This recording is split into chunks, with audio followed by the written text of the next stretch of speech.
Welcome to the show, guys. Ballbusters episode 90-something. The elephant in the room. As usual, if you'd like to support this channel, there are PayPal and Patreon links in the info box below.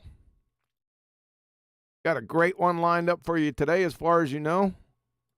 Now, you know, on the intro it says Ballbusters Assemble, right? Not too many Ballbusters are assembling. Shout out to the Ballbusters out there who are already assembled. Who we got? I'm here. Oh crap! What happened there? I'm not an official Ballbuster though, but I'm always here. Have anybody, Neil? You can bust balls. You're pre-qualified. That's the man I want right there. Adam Meakin. Somebody's out there. And speaking of the intro is impressive. Yeah, and it's dated because it got people on there that are no longer alive. So we need to work on a new Ballbusters intro and outro. Okay, well, it's nothing like a new task. Okay. A new task? Somebody was charged. What are you talking about? Someone's You being... need a new Ballbuster then. You'll have to invite Neil. Someone's being negligent. What are you talking about? You got the best intro on YouTube, dude. I like the intro, but some of the people in there are dead. Dead? Right, yeah, maybe some visual edit. I mean, yeah, but yeah, we'll see. Yeah, we need a new one. And an outro. So that's the next mission. Outro. Yeah, outro. I've been using my QE outro on here because I don't have a Ballbusters outro that's legitimate. That's Nathan's job. I do. Condense it significantly. Turn it into a short intro or outro. Yeah, that's your mission from 8 or 9 months ago. What? If you send a message by a pigeon, what are you expecting? Yeah, right. You know damn well you're just blowing it off. Maybe thinking that I'd forget. Sorry, what did you say? Yeah, right. Okay. The pigeon's breaking up now. Yeah. Mission reaccepted. Yeah, I know. But listen, we're all busy. I'm just complaining, but you know, I am right though. In a technical sense, yes. Technically, yes. Right. The elephant in the room is your inability to explain cell nav on a flat Earth. Really? I bet you I'm the only person that is certifiable in navigation. Now, not specifically cell nav, but the only one in this genre that's actually certified in navigation. Who else is? I mean, actual documentation. This fucking idiot out here. Explain cell nav on a flat Earth. Yeah, I'll start off after you pick up the sextant and make all the little corrections you have to do. Your first step, the rate limiting step. Yeah. Elevation angle. I want you, Mark G, right? Mark G, we need an elevation angle from a curved baseline, you numpty dipshit. Geometric nincompoop. You can't do it. What are you doing here anyway? Go Google yourself, you clown. Stupid comment. You're going to piss me off already. I'm glad you dealt with that. He was annoying. It doesn't work on a globe. It works on longitude latitude systems, which are either flat maps or, as if you've got computers, as Brian will tell you, it translates to a GPS position, which is flat maps. You can then draw a pretty picture afterwards to show you how and where it'd look like, or if you stuck those coordinates onto a globe.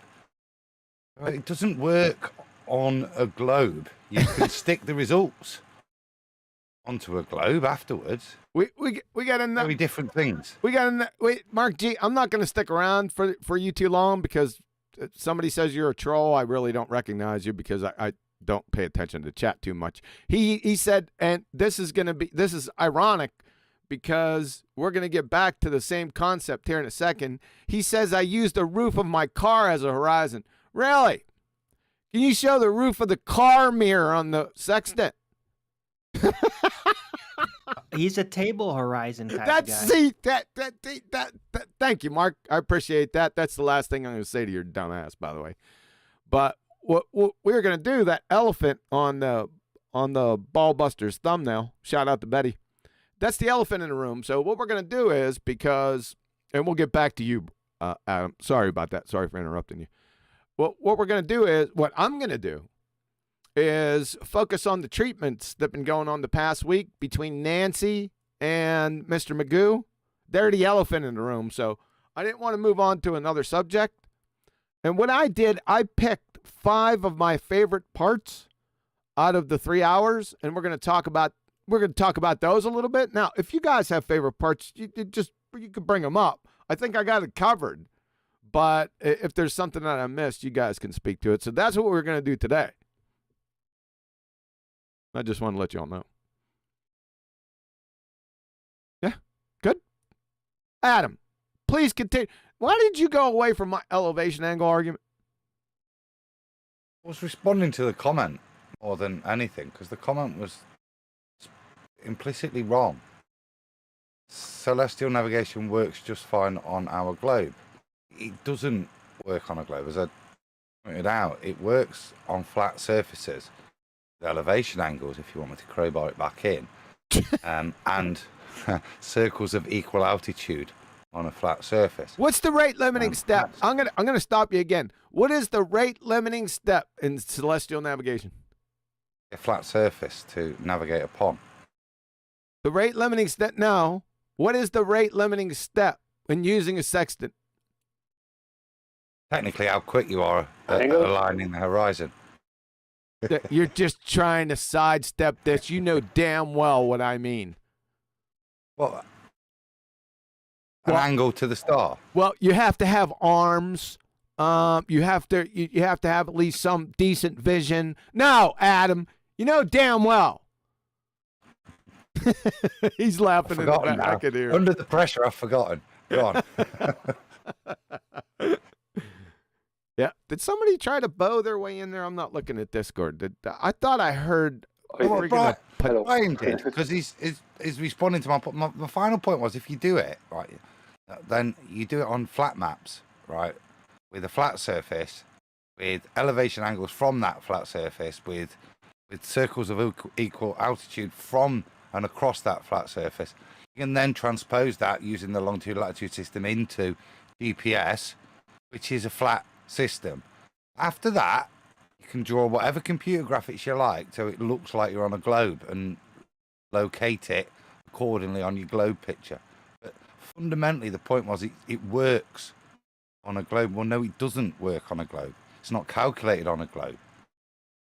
It's not measured off a globe because, Brian, you're going to get your chance. Can I say something? No! Yeah, go ahead, Brian. Yeah, well, I mean, I think you're wasting your time asking Mark G where he's going to get his elevation angle from, because he's been asked that before. And he's just a troll who comes in with the same question. No matter how many times his question is just. So I changed the question. Where is he going to get create his dome of equal altitude? Brian, that's the real question. Brian, I think you cut out there just for a second. Do you want to say that over again? Oh, sorry. Yeah, can you hear me now? Yes. I was asking is Mark G, where is he going to get his arc length to create his dome of equal altitude from? Dome of equal altitude? Is that what? Yeah, because they don't have a circle. They're placing circles onto spheres, which is creating domes or a spherical cap. A spherical cap. Is that what they're doing now?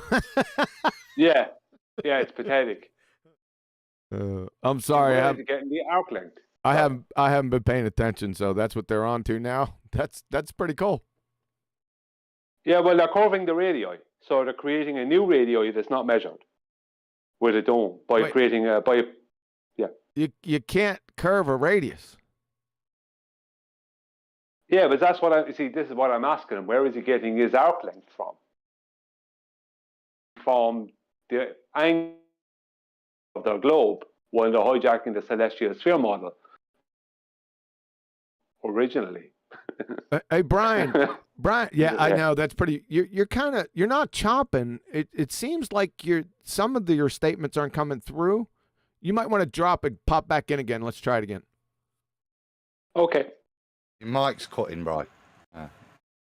Thank you, Adam, for the correct nomenclature. I was going to say before he went, just might be worth checking in Discord, just rather than just logging in and out. Yeah, that's. Would be ridiculed for that.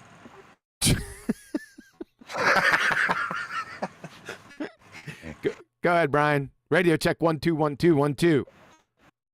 Hello. Am I coming in any better? You got to say at least 12, 13, 14 words. Okay. Hello, QE. Hello, Adam. Hello, everyone else. Am I coming in any better? Check 1 2 1 2 1 2. Is he good, Adam? Sounds good to me. Sounds good to Go me. as far as golden. Yeah.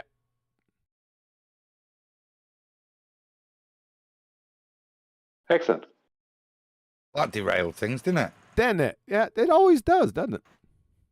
I want to say well done, Betty, to get a hippo and an elephant in one room. Yes. And you. Yeah. Shout out to Betty.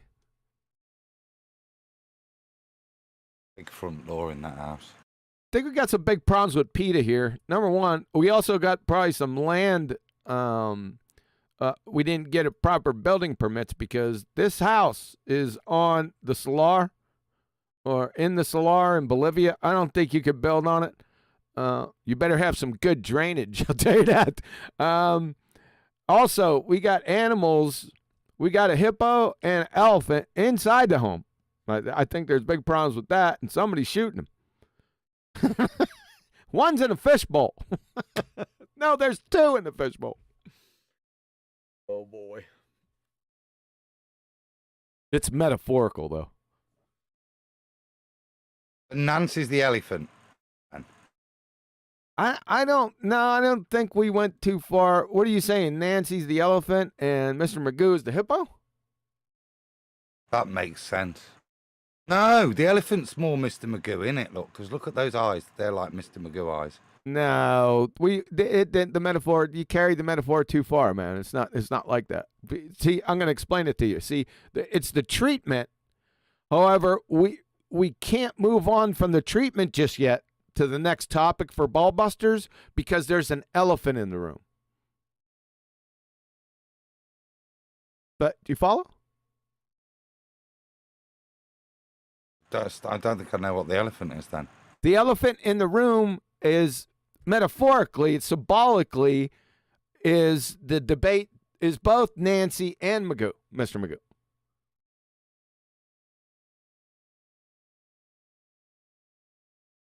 Betty's messed up, hasn't she? Who's messed up? Hey, in the thumbnail, it's not clear now. Betty's messed up. Is that what you said? I can't wait. I know. Is she out there listening? I'm kind of scared. No, she's not in chat. That's probably why I dare say it.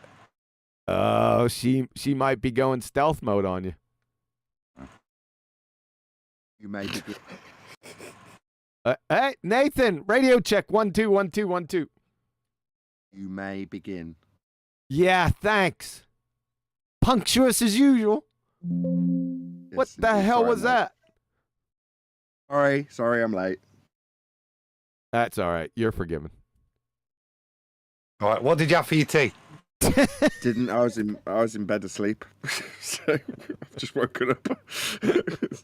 Okay. So, how's the computer? Is the computer up to snuff? Great. Spent all day making it not crash. It's great. Putting together, I don't know, 3 or 4 months worth of knowledge on what is now essentially a different computer, it seems, was fairly easy to apply. It just took a day rather than several weeks to reapply it all. But now it's all done, and now it's back to being ready to do a show. We've heard that before. Don't get Neil's hopes up. No, I'm pretty confident. Yeah, it sounds like you are. Good. I'm glad you figured it out. It's pretty frustrating. Especially, well, you got much higher standards than anyone else, though. Maybe. I don't think so. I just think that it seems that way because I've had issues with the computer for so many months. And then once they're resolved, I'll never mention it again. You'll probably find I'll never talk about it for another 5 years. So we'll see. Hopefully that's the case. Yeah, and I'm not a computer geek, right? But I don't think they're high standards. Not having to use fans on a fanless computer and it not just crashing. Yeah. Exactly. No, it's all good. It's fine. It's a perfectly functional computer. There's nothing actually wrong with it. It just wasn't put together correctly. The motherboard wasn't fully touching the heatsink thing. The heat sink. Call it, the block, the plate that goes against it wasn't fully contacting, so it was never cooling. So that does make perfect sense. But now it is. So great. So we got conduction happening. Indeed. Cool. Well, there's puns all through there. Outstanding. And by the way, Entropic effect has been maximized now. Yeah, the It's been standard. maximized. Oh, It's okay. entropic effects through the use of parallel. Indeed. Yes, it's a true sense of the second law of thermodynamics happening before your very eyes. Yep. Until it's just woken up, eh? Yes. I didn't mean to say. I probably misphrased that you have higher standards. You have a lot more happening on your show than like I do on my live shows or BALLBUSTERS. You got it going on. You got things coming every which way. So it's just different. The show's big. Yeah. Just pull a lot. Yeah. Not today. How much power actually pulls while I was streaming and recording all at the same time, everything functioning, all running. The kids running around me. I'm looking at it going, my God, the show uses a lot of power. No wonder my electricity bill's horrendous. Yeah. Yeah. But once you get it dialed, man, I know it'll be top notch. Yeah, this is criminal. We've spent too long on this subject. It's as bad as talking about food for 25 minutes. No, food's much better. It's worse. 10 times better. Fuck. So what you have It's for normally tea? Adam's cube. Yeah, So- exactly. That's normally Adam's cube. Yeah, right. Yeah. So what's for tea? I thought it was too obvious. Yeah, it was. All right. A big thank you for Oh, go ahead. the. I was just gonna say a big thank you for the reaction video. So you've done like 3, A, B, and C, was it, for the Earth Chronicles versus Flat Earth debate? I.e., Patrick Patrick Gunnels. I was gonna call him McGunnels. Patrick Gunnels and myself. But yeah, yourself, Flatsoid. Lots and lots and lots of comments. I'm sure I said this on a different show. I can't remember where I also put out my thanks. Might have been on your QE Live. Yeah, QE Live. So I've already put out my sentiment of overwhelming thanks because of the amount of people that talked about it. There still are. It's like 10 days later. People are still talking about it. It's great. Have you heard back from Patrick? I need to say, where's the live show? What's going on? Why aren't you live? And things like that. But no, not really. Well, to bring you the up to chat date, so you know, if you're looking at the thumbnail and there's an elephant in the room, ignore the hippo. There are 2 people that are in the room, but both of them are like a pantomime horse. So is it Nancy and Mr. Magoo? Is the elephant in the room? Can we get the elephant out of the room now, QA?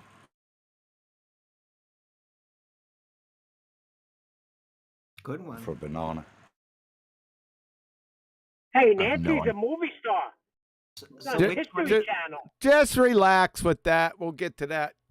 Sorry, I had to take a 5-second break. Did you query me, Adam, either directly or indirectly? Oh You said no, David query. movie star. What did you say?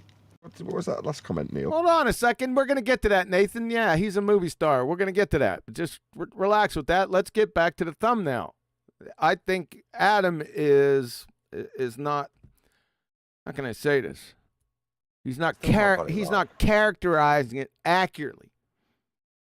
I thought one, the elephant or the hippo, irrespective. One was Mr. Magoo, and one was Nancy, and you said no. The only elephant in the room is a dual being of Nancy and Mr. Magoo, hence the pantomime horse. Now all I need to know is who's the front and who's the back. Why did it start being Sue Ellen and then become Nancy? It wasn't Sue Ellen. I don't make these things up. It wasn't Sue Ellen. Where'd you get Sue Ellen at? What do you think this is, Dallas? There's a dirty joke coming, but I won't. No, at first it was Denise. I kept on calling him Denise, but Nancy just rolls off the tongue better for me. So I changed his name midstream. So back to the thumbnail. See, what we're going to do last week was, and we didn't even get to it last week because there was another elephant in the room, is go to or discuss the gas pressure without a container or the fairy tale vacuum of space. And I said, you know what, during QE Live, we probably won't get to that this week on BALLBUSTERS because there's an elephant in the room. And Betty took that to heart and said, maybe I'll just make a thumbnail trying to depict that in image. So the elephant in the room that's delaying our movement forward to discuss other topics is the treatments. How about that? Who's the front of the elephant? And who's the Oh back? my God. A reasonable question. Who is represented by the right tusk?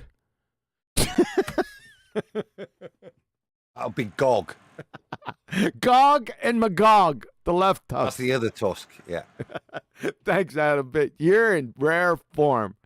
I'm going to have to keep a close eye on you today. What do you want, Brian? Oh, I can't remember now. It's gone out of my head. All right, so let's get back to. I want to. Sorry. Maybe there is a little delay here. So, Nathan. That's just me. Oh, it's just you. Okay, so Neil said something to the effect that Nancy was a movie star. So I know you're interested in that. So we might as well get to it right off the bat, right? So this is the story. On the last one I did, I think it was Thursday evening, and it was the last treatment for these numpties. Funny, it didn't even feel like it, but when I was done with it, I looked down. It was 4 hours. I went 4 hours. But anyway, that's besides the point. So that was pretty late in the evening. Not too late, but I just wanted to relax. So what I usually do is watch the weather, the local weather, and I got a whole bunch of movies taped, but I was watching Apocalypse Now on Netflix, but I had 10 minutes left. So I watched the weather. I went on to Netflix. I watched the last 10 minutes of Apocalypse Now. And then I said, what the heck am I going to do? I had an hour before bed, so I start flicking through Netflix, down to categories. And over to the right-hand side, it had, how Netflix, you guys know how Netflix goes. But I couldn't see anything that I liked, right? Or wanted to go for just an hour. And then I came by The Unexplained. And it had William Shatner's picture on it. Now, I've heard of the show. I'm not one of those people that watches that type of genre, right? But I said, listen, I got an hour. Let's see what these numpties are talking about. Maybe it'll put me to sleep. And so I turn it on, and during the show, this picture comes up. it comes up. I paused and I said, "What? No, wait a second. It's this fucking Nancy." Without looking at the name, I said, I recognize it. This can't be Nancy. And then I looked down here and it said David Whitehead. I said, OMG. Because I remember the DW for his initials, right? And it says right here on this one, it says investigative journalist and radio host. But on many of them, it says that, but it says the truth warrior, too.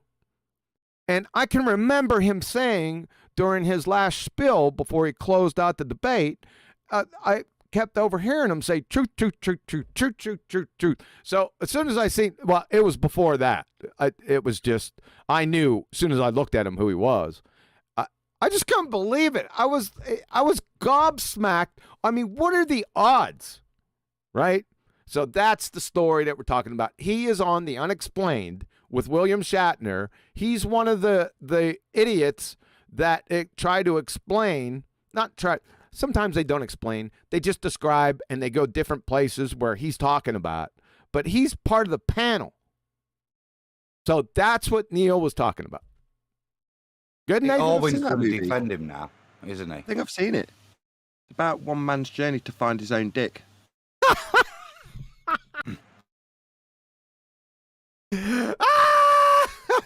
I didn't put that together. I'm not as sharp as I used to be. I'd have been all over that earlier.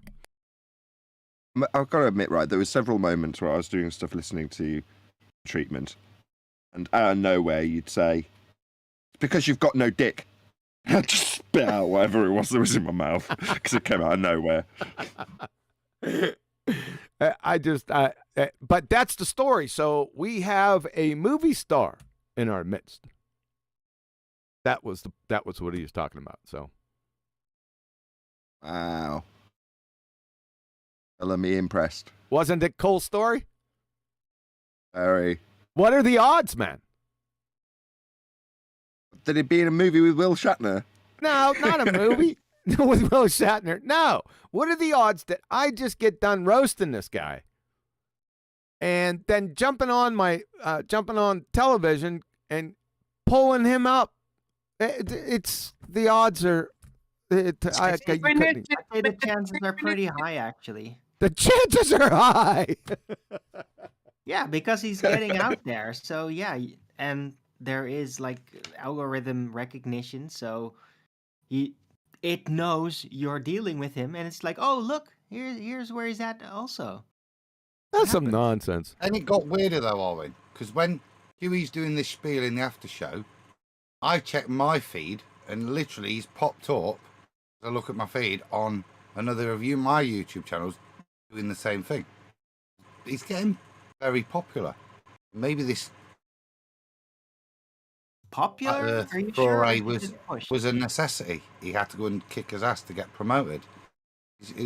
I'm not talking about the one QE's seen, but he's now popping up quite on a few of the channels. It's not only done Nathan the world of good, it seems to have done him some good as well. But maybe he needs to look up at the officially what a sunset is. Stop asking us questions about it. From that interview, he needs to look up a lot of things. Both of them, don't they? You think? Yeah. Well, if he was to look up officially what the horizon was, he would find out officially it's not a physical geometric location. It's just an optical phenomenon. Officially. And officially, what he's calling a sunset, which would be a physical sun going down behind a physical horizon, is not happening. It's an optical phenomenon known as the horizon, not a physical location, meeting another optical phenomenon called the sun mirage, which is the sun mirage gives you the impression the sun is on the horizon, but it's not. It's only a mirage in the morning and the evening time. And that's why when you go higher, you can see a second sunset. But you can't do that with the stars, but you can do it with the sun, because the stars don't give you a mirage. There's no such thing as the star mirage at the horizon, but there is a sun mirage. Now, if he was really interested in research, he would have found that out, because it's official knowledge. Are you trying to say that when you see the sunset, as a globe believer, sun's moving from its not actual position behind a not actual Earth curve. So You're seeing a given that- not actual. Sorry. I was just going to say, given that you're not seeing its actual position, why doesn't the not actual size of the sun not changing, not actual size as it moves from its not actual position? I mean, this is critical stuff, Brian. Yeah, exactly. Why don't we see the not actual sun meeting the not actual physical horizon? It's Refraction. I don't know how we're going to get out of this. And why does it not change in not actual size? I mean, these are the questions we should all be asking ourselves. Yeah, we should be all racking our brains for that one. Well, I could say refraction, and I would probably be right No, you'd be Like, wrong. No, I think in some way. No, not in any way. You'd be wrong 100%. Not talking terrestrial. I don't care what you're talking about. If you say refraction, you're going to have to define that monkey. well, you'd be more accurate if you said terrestrial refraction, because in there, begging the question, proof of nothing, perspective hijacking Earth curve mathematics, everything's refracted, and therefore when it's moving from its not actual position beyond the not actual horizon, that is because of their terrestrial 7/6 of a globe Earth radius refraction. More accurate if you said terrestrial. Yeah, but now you're already invoking the hang on. paradigm. I mean, if they're asking about the not actual sun size changing, etc., or not changing, that's something about a sighting, right? So refraction could be it. I'm not talking about how they assume whatever is going on would be bent through terrestrial refraction. Not even going there. It's just Look, Arwin, I have watched the not actual size of the not actual sun not change hundreds of times when I didn't look at the sun because I wouldn't want to wreck my eyes. You know how it is. right. It's advisable not to look at the sun without sunglasses, at least.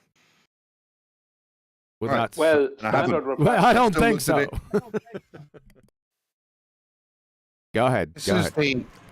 this was the comprehension that they missed a little bit, which is what Nathan displayed on multiple times for the fifth time. Well, he's not actual position.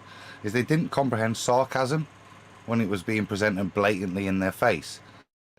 Their actual comprehension of the subject was so low. I'm laughing as you say that and smirk at that repeated they're not actual position. They didn't even get that, mate. I don't think they grasped that the implications of that in the slightest. Right. They didn't. They haven't went through that little journey themselves like we have. So we get it. We get that question. We get all the implications, the natural road it will lead to. They don't at all. They've never even felt it remotely. But you just, not only do you get it, you named it. So physical assumption bias much? You know, we've got a label for these sorts of things. And while I'm on mute, of course, pointing out that, you're asking why the actual size doesn't change. Again. Yeah, you don't understand the question you're asking and how stupid it is. If you did, you wouldn't be asking it. Right. They can't. Well, they can't figure out that there's such a schism between the optical situation, what is visually measured, and the assumption of a physical thing being somewhere in space. They don't. Moving behind a physical horizon. Sorry. Yeah, that on top of that. But they can't even distinguish the difference. Like, this is what you're seeing, and this is the measurements concerning what you're seeing, angular size, all that, angular position. And this is a visualization of a 3D room with a coordinate-based thinking. They probably can't even tell that apart, those two types of thinking. And that leads to physicality assumption bias a lot. What I liked in QE's criticism of it was that while you were taking apart their questions, I think you showed Chris Van Matry with his fixed lens. Well, the whole time you're reaffirming my position by saying, I don't have to do this. This isn't actually necessary. Right? Yes. Because that's the point I wanted to labour. There is no point in answering this question, as opposed to, I could answer it and get into, it definitely does show a change. There's plenty of examples. I could have listed off a load. I could have said, go and check out Dirth's videos of suns fading away. Right? There could be many examples given. But it's a stupid question. Why bother answering it? Why not just be sarcastic and indignant about the stupidity of the question? I like the fact that, you know, there's a nice rounded point put on the end of it by you showing how wrong the premise of the question he's putting across is also. That was good. Well done. Well, no, you did it during the you kept on asking him about the not actual size. Moving or changing, it's not actual size, but it's not actual position. That served you well, didn't it? Yeah, I got it from you. Go ahead, Brian. The reason Hold on, Adam. Hold on, Adam. Brian wanted to say something. Go ahead, Brian. Yeah, I'll be quick. Thank you. Yeah, what they don't realize about their question they're asking is what they're really asking about there is if they did any research, we made into their own model, they're asking about their not actual globe. Because that's the nonsense they have to make up, isn't it? They're not actual globe. It's not. Well, that's what 7 over 6 is. It isn't it? It's burning a false man. It's burning a strong arm man. Right, it's what it actually is. So basically, they want to tell us that the sun should change if it's local and close to us. Right? If that's a physical burning ball of gas, only a couple of hundred or a couple of thousand or whatever they're going to ascribe to us miles above us, as it gets closer, it should get bigger, a lot bigger. And as it goes away, it should get smaller, a lot smaller, because it's local. They want to burn that false dichotomy of a straw man model I hadn't claimed and Patrick hadn't claimed, because they're saying, why doesn't it change in size? On your model, it should. What, the one you said we hadn't got? Yeah, exactly. That was point. Yeah. There's another point. I'm going to jump in here, Yeah. Adam. I'm going to jump all over you. I'm jumping in. Aren't they? I'm jumping in. It's also non sequitur, and I sort of explained it on the show, because what you're actually doing when you're saying you're taking your experience here on the surface of the earth and then superimposing those angular size changes that we experience on the surface of the earth onto the vacuum, not the vacuum, but onto celestial objects.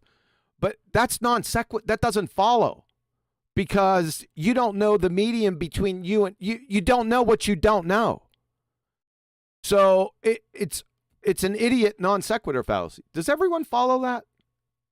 Absolutely, but Brian's back to being right, because in their mind, and Darwin's right, obviously, with his physical assumption bias strapline or tag for it, but they're both correct, because why have they got that assumption when they burn their false dichotomy straw man?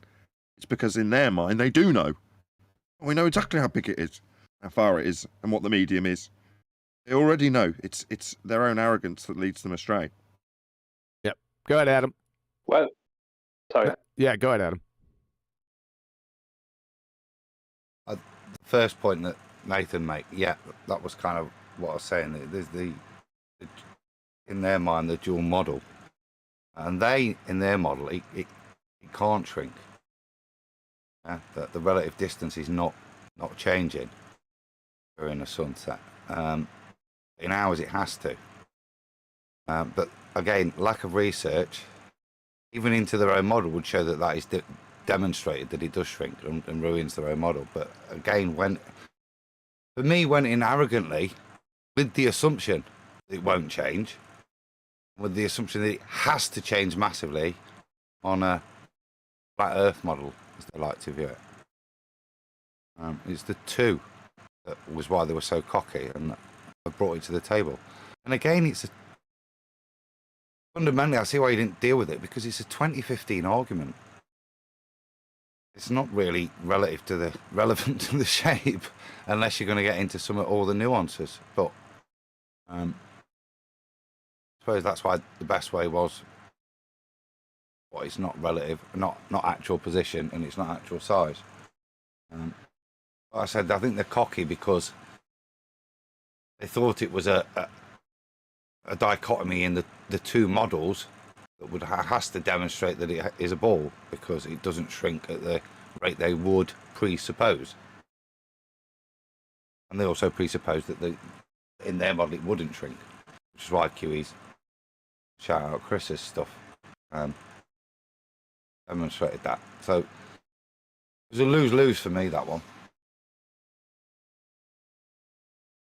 Go ahead, Brian.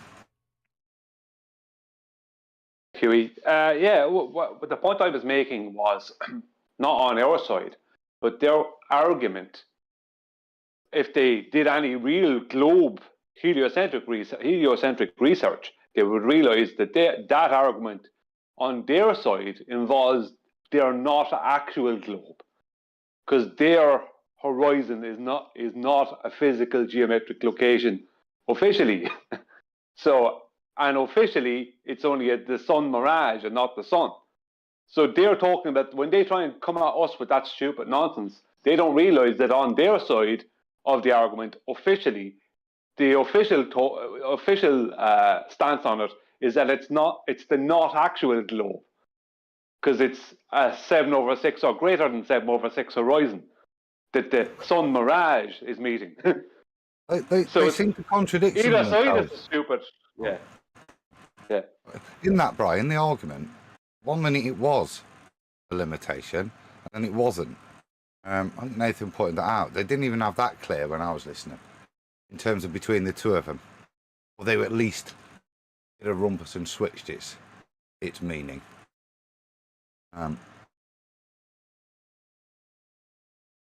Yeah, the co-hosts were in complete contradiction with one another. Yeah. One co-host is saying Earth too biggie, no see Earth curve. And the other one saying, check out this Earth curve in Townley's causeway. That's classic. Picture. Yeah, it was classic, wasn't it? I loved it. You were all over it too. You caught him. I was rolling.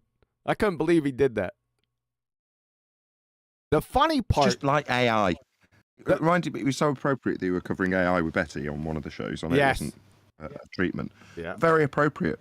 Because, you know, you type the question in, why doesn't the not actual size of the sun not change in not actual size as it moves from its not actual position into AI? It comes back with, you're all idiots. Flat earthers haven't got a model. In your model, the sun should be rotating around the earth at a certain distance. What? That's completely contradictory. Or, you're an idiot. You can't see Earth curve, it's so big. You've only got 1% over 1 degree. Meanwhile, look at this causeway. but the yeah. But the funny part was, the really funny part was, they didn't realize that they were in contradiction of each other. It's played out all the time, right? The most extreme example was Dr. Bob with what's the guy's name? Oh, bloody hell. On the guy's name. Dr. Brenda. Oh, Knew it'd come to me. My bad. Anyway, Brenda and Bob, right, when they're talking past each other about how does it know to be food, they're just patting each other on the back. Like, it doesn't matter that they're completely talking past each other to each other. In that instance, they're just talking past each other and contradicting each other, but not directly to each other.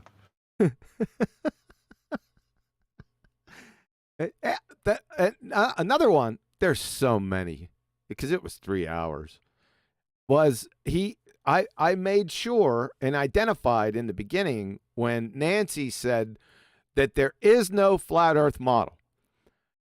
But all of his queries to you were saying, he was asking you, well, what the flat earth model says this. But even in his discussions when he was saying that at the time, he would preface it like a couple minutes before was, there is no flat earth model. But can you explain this on your flat earth model? It's so stupid, right? It doesn't exist. It does exist. The model, you know what I'm saying? He kept on contradicting, sometimes within the very same breath. It was a joke. It just didn't make any sense. Go ahead. That's what happens if you're an anti-flat earther.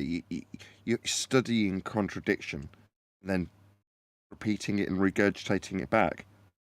So that's all they've done. They've gone out, they've looked at their topic, and when they've come across different information that says you can't see curve at any distance because it's just so big, the other guy saying you can see curve across this causeway, they're not hearing each other.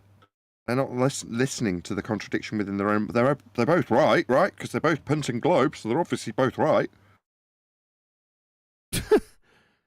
What did you think? I didn't get a chance to ask you because I caught it. Now, when I first listened to the whole thing, I was mainly listening and not looking.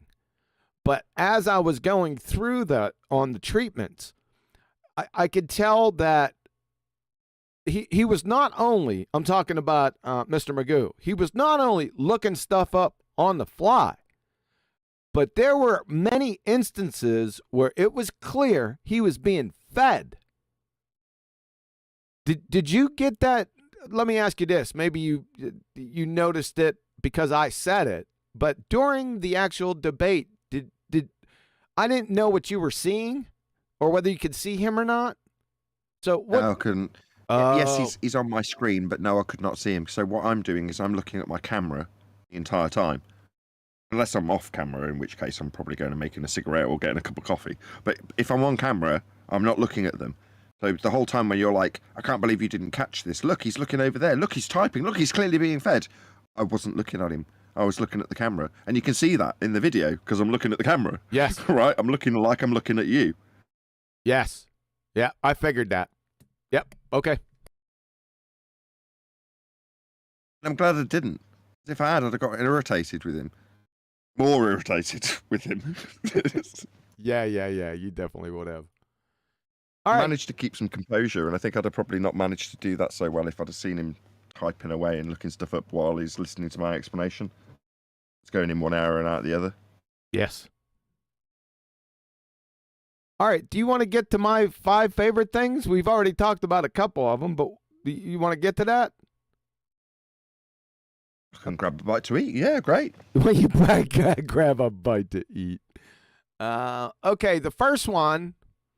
Get these guys up here. The first one was this. I think if I have to look at all of them, this was my favorite. Now, these are not any particular order except this first one, because my favorite one was that the western border of Kansas is at sea level. See, that's the bet for me. I'm just talking about for me. Because I was under the impression, I knew he was going there when he first started with this Denver,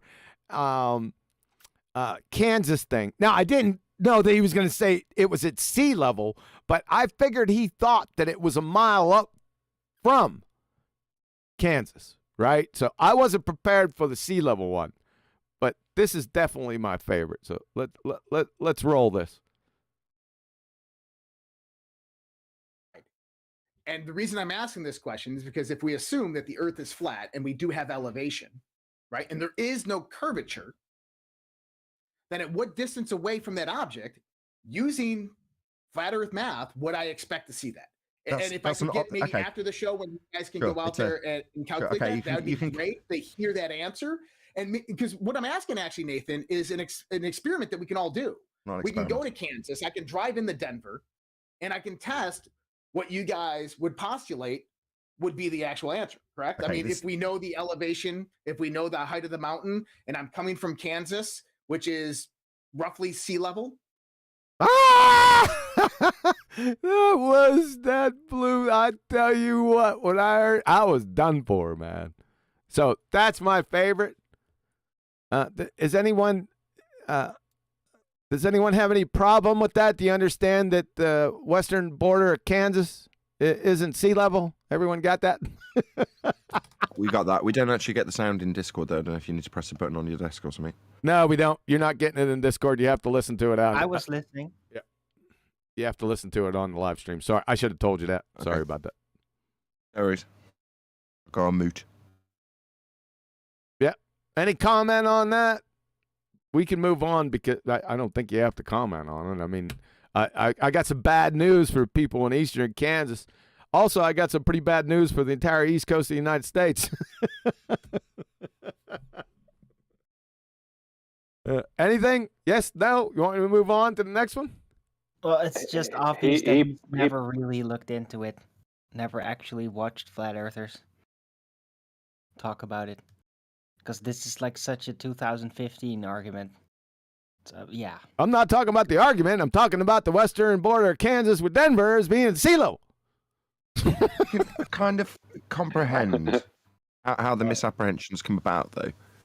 And you know, when women used to be described as being a bit blonde, it's a bit like that. Yeah, is that your explanation? Yeah, he's a dumb blonde. Yeah, that was one of my favorites. I have to admit, it's not one of my favorites. It's the top. Although number 4 is really close, but we're not going to get there just yet. Is that anyone else on Kansas being at sea level? Yeah, that was funny because he pre-assumed that must have it in his head, and this is ironic that because Kansas has been shown to be geographically flatter than a pancake, right? Literally, and he must have it in his head, because reality does sneak in. No matter what you're trying to make yourself believe, reality sneaks in. So when he put Kansas and sea level together, he was actually in his own head making sea level a flat plane. And he just took the 2 flat things, which is sea level and Kansas, and in his own head he went, they must be the same place, elevation wise. Right? So Kansas was at 0 and Colorado is is a mile up above that. And it was funny because in the chat, when you were laughing at that, Divergent Droid put into the chat that Kansas was 900 and something feet above sea level. So your man hasn't got a clue, you know what I mean? Yeah, I think he put the lowest point because the western border of Kansas, to be specific on what he was talking about, the lowest one I got was 3,400. All the rest were 38, 39, 4,100. Follow? The lowest point. Flatter than a pancake thing is, I think, a common misconception. Lots of people repeat that, and it's just not true. It's actually a crepe. People just don't understand. It's a crepe. Yeah, good job. All right, I think we can move on from that one. Number 2, like I said, these aren't any particular order except number 1. So the next one was Soundly. I was kind of shocked that he put this out here because of the age. Now, I'm not doing an argument to age fallacy. This isn't wrong because it's old. It's just a numpty claim that like I said, it was 30 minutes when I challenged Soundly after he posted this. I think he came out live on a video and stuff, and I'm in the comment section just hammering away at him. I couldn't believe when I first seen this photo. I was like, "Are you a moron?" Of course, if you get a wide angle view of this, you got a big problem. And I didn't go into this on the treatment, but you guys obviously know that if you get a wide angle view and that horizon he's got marked there, the thing's flat the whole damn way from side to side, which is 3 or 4 times as far as little vanishing point nonsense up here, right? But I figured I'd just hammer him, just take his heart away with that. Do you guys remember cover that this? on the treatment? You talked about Planet New Orleans Parish, the horizon not being curved on our axis.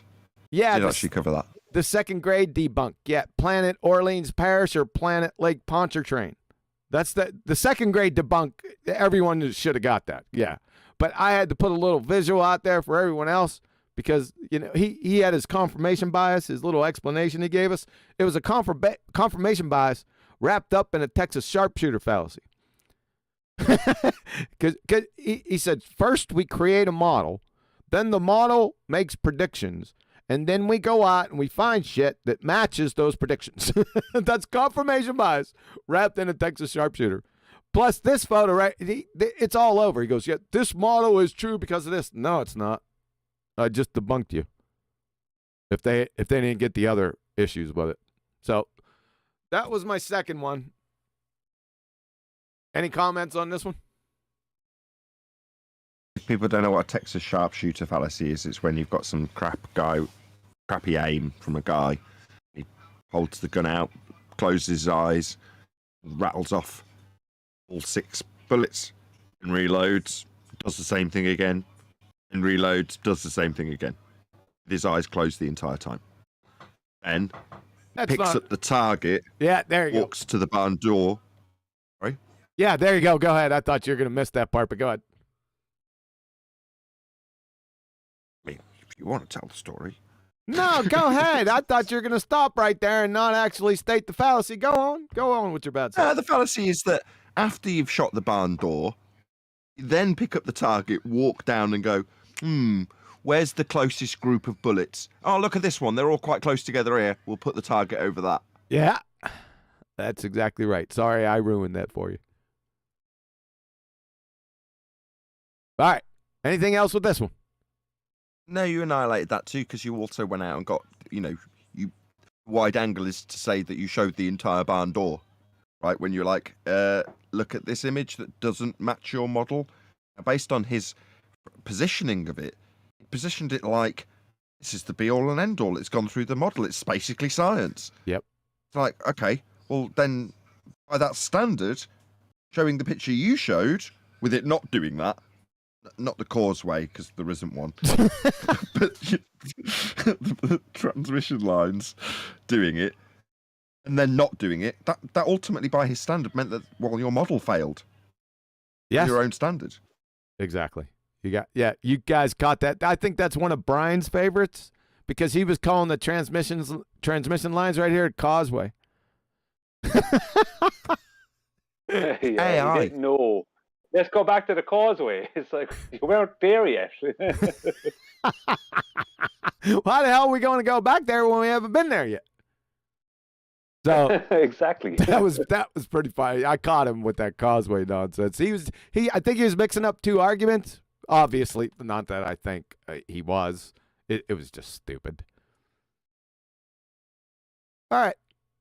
Put that one down. Let's see what else we got. My number 3. Oh, that's right, is the angular size change. So let's listen up. If the flat Earth model is to actually work, the contradiction I'm pointing out is that the sun would have to change angular size throughout the day. And what I have observed, it doesn't change angular size, not even one little bit. All right, those guys are going to have to catch up with that. He made a couple lunatic remarks in there, but it doesn't change one little bit. And then I just love this from Chris Van Matre. I told you guys a long time ago. I don't know if you've seen this video. This is an oldie, right? But I had this in the hopper for many, many years, and I've referenced it, but I've never actually pulled it up and showed anyone. So as soon as I pulled this up and it didn't change any little bit, even though he had a lot of fallacies in what he just said and just stupid stuff with the flat Earth model that doesn't exist. All that stuff. Besides all that stuff, as soon as I pulled this up, it was curtains. Any comments on this one? I know that you guys are delayed a little bit. Well, yeah, I would say, because I know exactly what you're talking about. I have that video saved myself for a good few years. Is that when Chris Van Matre did that, they all tried to deny it for whatever reason, I don't know. And it was stupid because on their side, Wolfie did it and got the same results. Right? That was the stupidest thing, right? But they just keep parroting off the sun doesn't change angular size, blah, blah, blah. Now, I haven't seen the sun's actual size to give it an angular size. I don't know what the sun is. I have no idea what it is, but they're claiming it has an angular size, so it should change an angular size, right? Which is a pre-assumption that they know what the sun is. But even though that is a nonsense claim, if we actually do photograph it, like Chris Van Matre did with a solar filter throughout the day, there is a change in angular size. That doesn't mean that it is what they think it is, or that it should do this, that, or the other thing. I don't know what the sun is. I've never seen it other than be anything else other than what I see it in the sky. So I don't know if it has an actual size, what it is, anything else. But the point is that they think that it should change in angular size, and then they keep saying it doesn't. But yet every time someone goes and does the study of it with a solar filter, it does change in angular size. It's like, I don't know. Yeah, you're right. Yeah. Anything else on this? These are they're self-explanatory. It's all over.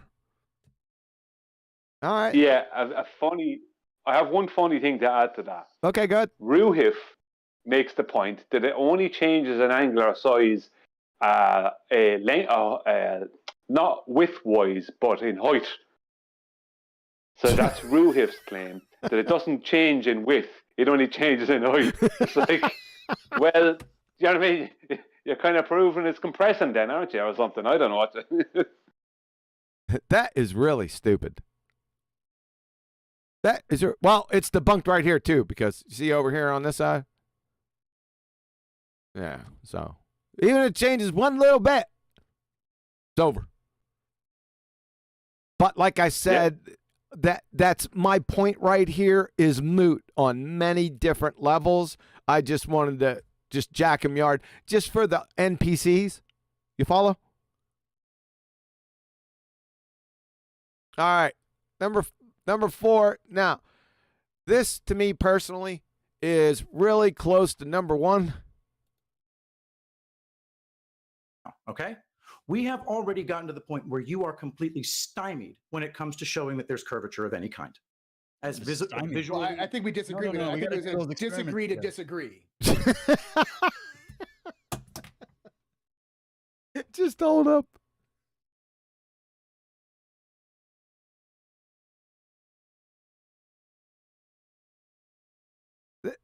This is pretty close. I'll wait for them to get back. Did you guys catch that? Oh, I didn't catch it. You didn't catch it? It was the spot where he said, we'll just disagree to just disagree. Oh, I thought we disagree to disagree. Classic baller. Like that guy found his vocation, didn't he? That Josh guy, being a baller. It caught me off guard. It wasn't ready. Now, I think when I first went through it, I didn't catch that. For whatever reason, I didn't catch it. So it was a surprise when I did go through it. That's what's so fun about these, right? Because most of my remarks are spontaneous. Because now I heard some of the big stuff, angular size, so I just grabbed Chris Van Maitre. But there's a lot of little things I don't catch until I go through it actually live. It's just so much fun for me. I read self-actualization over and over and over again. That's why I like to do them that way. Yeah, we'll just disagree. Did I lose everyone in Discord? Not me, it didn't. Did he really say that? Yeah. I just played it. Yeah, but I can't hear it. You're going to need to listen to the live feed. Now, we only got one more. And I know it's a lot of people are going to like this. It was copyrighted. The concept's copyrighted. Nathan copyrighted it. I allow him to do so. And I figured you guys know what I'm talking about. So I'll play it. Hopefully you guys will catch up. Here we go. Last one of my top 5. My claim So Nathan, let me ask you this. My claim with celestial navigation is that you cannot acquire an elevation angle measurement for celestial navigation if the Earth has a curved surface. It can only be done, it's a prerequisite, the Earth must be flat to perform celestial navigation. Is there a required distance for that horizon to be for this to work? Yes or no? No. Oh, so I could do it so if I was, let's just say I'm outside and I have a table on a ship. I could use the edge of that table to determine the flat baseline.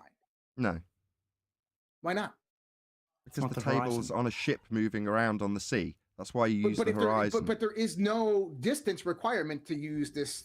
We only have to have a required horizontal base, correct? Yeah, you look in the horizon mirror, not the table mirror. Okay. So that's copyrighted.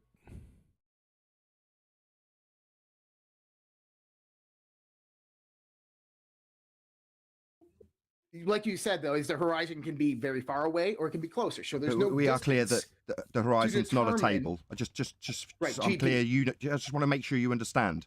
You understand the horizon isn't a table, I understand, but the table is a flat plane. but it's not a horizon, which is what you look at in the sextant in the horizon mirror. Correct, and that's. I didn't catch that one either. You didn't catch that one either. It's the table mirror. Yeah, that tells me that guy couldn't have been in the Navy. Yep. I'd find it very difficult to believe he was in the Navy. Yep. You wouldn't have to be on any boat, regardless of its size, to know that no table on a boat is ever not moving.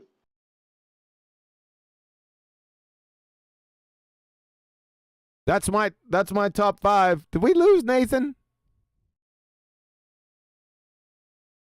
Did he go get something to eat? Probably. Adam's after going missing as well. Not missing. Hard to flip between the two. It's easier just to listen all the way through. That last one is another good example, you say. Sarcasm. It's sarcasm if you've got the knowledge. If you don't understand celestial navigation or how to use a sextant, it just flies over the head. Straight over, whistled over, which doesn't have the effect necessarily in the debate, but just to me demonstrates he has no idea. Just an arrogant man that thinks he knows it all and he's not read anything that he's going to argue with. And the table, just seriously. Again, you see, what is that? At best, he's trying to make that edge of that table a horizon, which makes it a physical thing again. They don't know what they're on about. Focus. I was just in the other room listening to it on the iPad. And then I hear it on the iPad. Is Nathan gone away?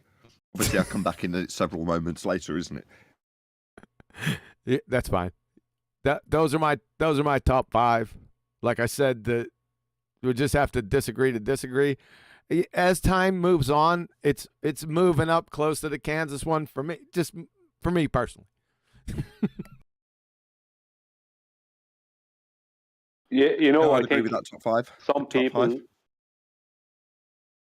Go ahead, Nathan, and then Brian. Just a good top 5. I'm sure there's many more in there, right? We could go on for quite some time. I just wanted to limit them to my personal ones. I probably. Nice. Go ahead. I just wanted to say something before Brian. I think Red's Rhetoric could have something to say about this. Those feeble appeals like that. I'm saying to myself, and you're an adult. Nathan's like, go ahead, go get him, bring him in. Yeah, that really annoys me. It's not so much that maybe some people miss the sentiment in that regard. It's not that in that moment I'm saying, Red's rhetoric here, I want to talk to him. What I'm saying is, this is your argument. Don't just play a video and go, well, Soundly made the argument. It's akin to me going, I'll just play this quantum eraser video about quantum mechanics. And when it finishes, go, well, there you go then. Yeah. No. Take what was in the video. Fine that you've played a video, no worries. Take what's in it and textualize it into a question, perhaps, or a claim. Then put that to the person that you're opposing. Don't just play a video and go, well, there you go then. What you got to say about that? Maybe I'd say something to the person who made the claim in the video, but they're not bloody here, are they? It becomes yours. You need to turn it into a claim. Precisely. You got it. It was quite feeble.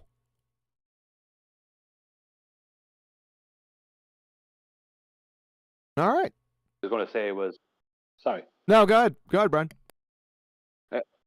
Yeah, thanks. All I was going to say was, some people's true vocation is to be a baller.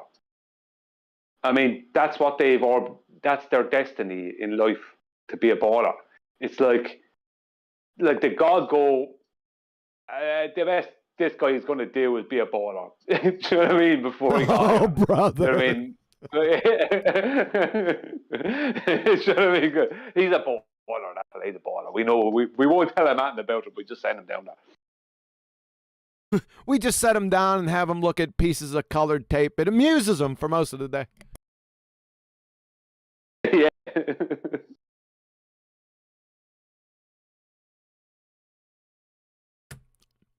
Brian's attitude, he's going to really piss the ballers off. I love where you're at now because it's really shining through, Brian. Yeah. I mean, being a baller means you have to contradict your position and your friends' positions and the official position within a paragraph. You have to be able to do that within a paragraph and then look straight-faced at somebody as if you've said something coherent. And that's where they're at, isn't it? That's what being a baller is. It's never having any evidence and acting as if there is no other way that life could be except us being on a ball. You know, I don't know how it's best to describe them. It's a cognitive position that is I mean, when you said, like, when you were saying during the treatments that Josh was being fed, the first word came to my mind was ... bananas. You know, someone's feeding them bananas because because the guy's a gorilla, like, you know what I mean? It was Will Shatner who was feeding him.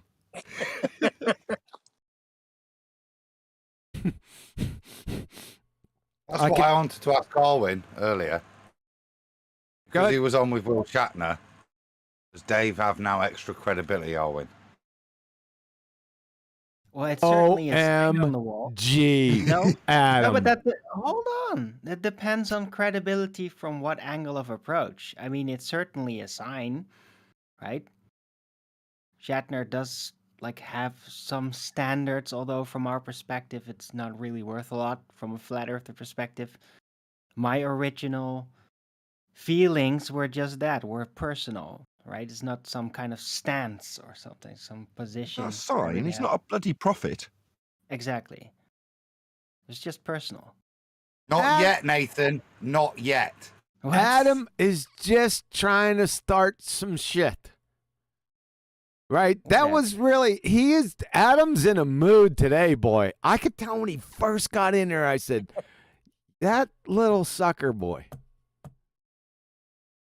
Super chat. Just try. Super chat. Put a cork in it, Adam. Do you not see? You guys should watch McKeegan's response to Nathan. Who's McKeegan? One of the A Discord numpty. server presented a video by a guy called Dave McKeegan and said, "Can you cover this?" And I looked at it and I'm like, it's just another version of Simon Dan or another anti-flat earther. My sentiment being, I want to move away from this pond and take it to their mainstream priests. But that was sort of brushed under the carpet, and we then dealt with an anti-flat earther. Now, after dealing with him, there was a response produced, and on my first day back after fiddling with the computer for a full week, somebody told me verbally what was in the video about his claims that, well, the moon seems pretty far away to me, or words to that effect, was the paraphrasing I got. And when it was presented for a second time, I'm like, I'm not doing it. I'm not only not going to cover this numpty anti-flat earther when it's far from what I want to be covering.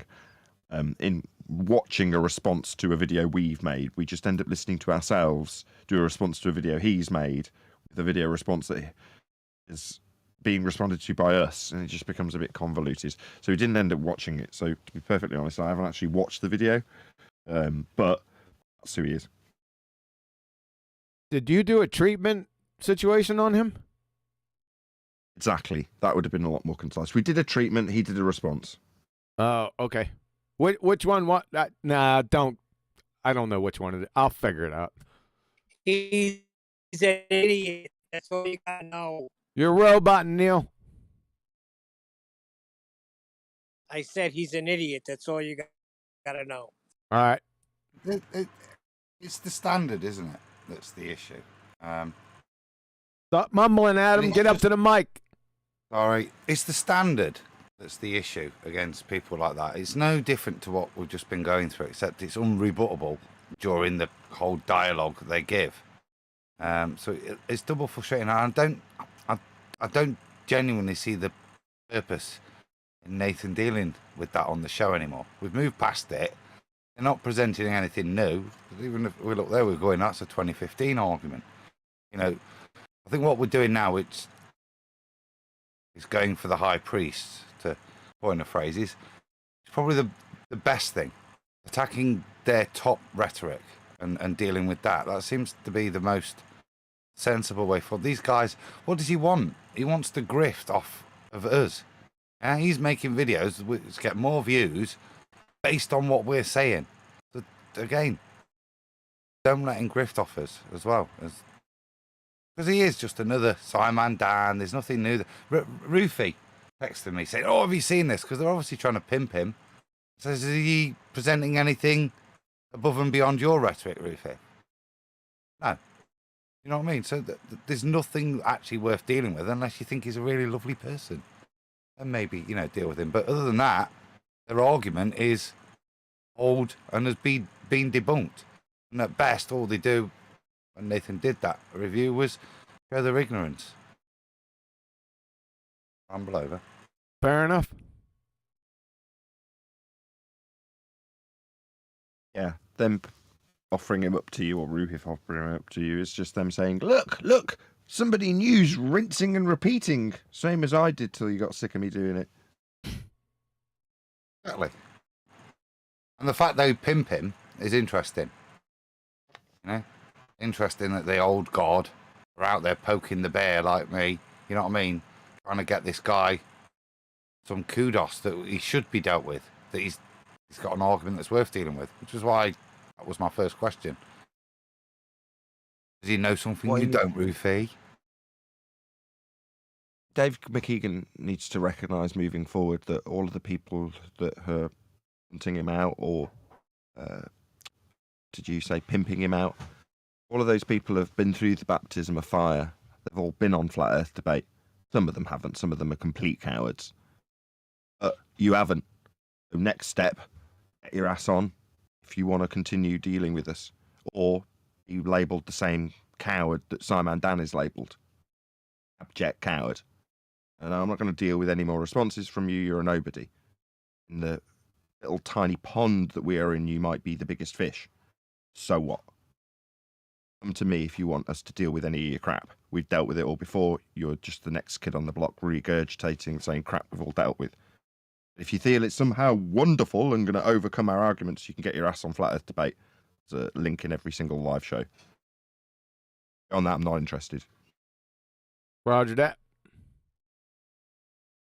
Well, unless you That's the way we have to be. Unless you're paid, and shout out Rufy. I know he's out there right now working hard. He's trying to get funds together. I should have strapped that on the end. I mean, that goes without saying. I mean, I am that whore in that regard. You know, if you're going to pay me, that's a totally different story. And I do, you know, I slag Rufy off, but to be fair, he is trying his best, trying to get a neutral outcome platform together to see if they can get a fee paid to have him and you debate, I think is what he's saying. Oh, God, that would be a train Keep it up, wreck. Rufy. I know, but he's working hard, so don't discourage him. I think he can do it. I think he's got it in him.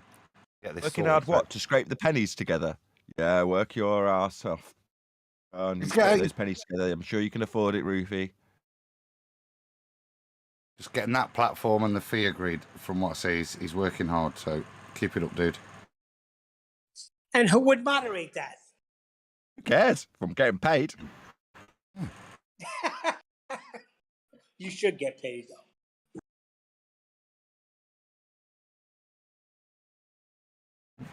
See, People the like, thing. Go on, Brian. Move on. Adam, you go. I go after this. It's not. This is your sentiment, isn't it, Brian?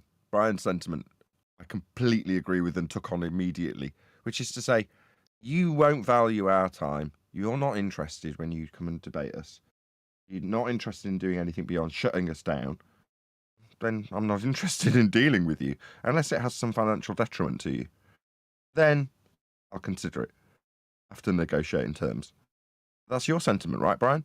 All right, so you don't see any value in what I do. You just want to tell me I'm wrong. Lost. What's in it for me? It's the question that you ask yourself when that situation arises. You, the audience, that is. What's in it for me? Oh, nothing. Why the hell would I do it then? Oh, you want to see me toppled? You want to see me fail?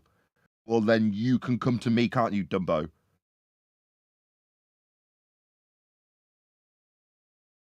I This is mean, the point. Just to finish that, right? This is the point. Flat Earth debates open every weekday. There. People want these points. It's free. You just come in and present your argument. Or off up. And Nathan will rock up wherever you want. Yes. We have one topic. An old English saying that's quite beautiful. It goes like this: cough up or piss off. Yeah, we have a similar one here. It's pay up or fuck off. Sorry. We have one that's pay up or die. new Italian phrase. Yeah, I'll see that and I'll raise it with death.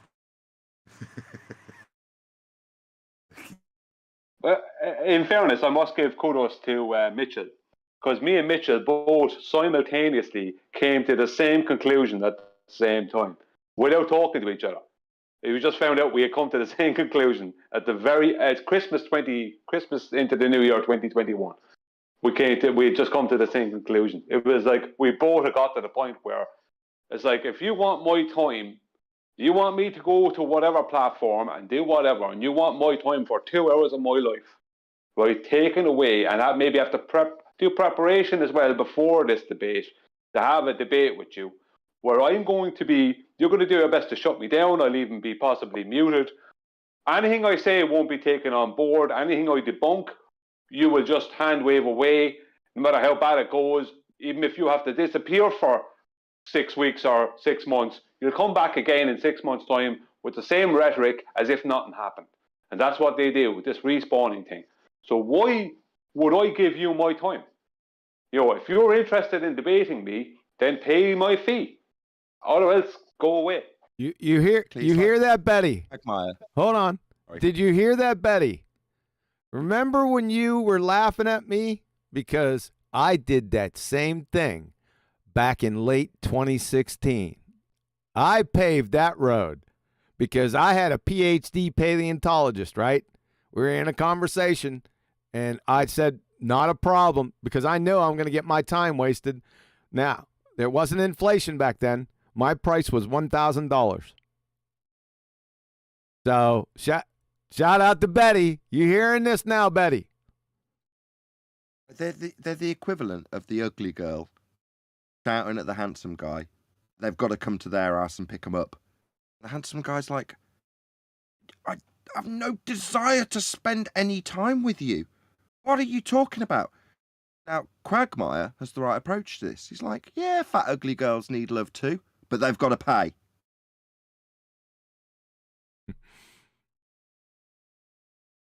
Shout out to Tony Wickham. Hold on. Shout out to Tony Wickham. Roofie has swallowed too many Wolf of Wall Street roofies. He always gives me tongue twisters, man. My understanding is roofies were quite well off.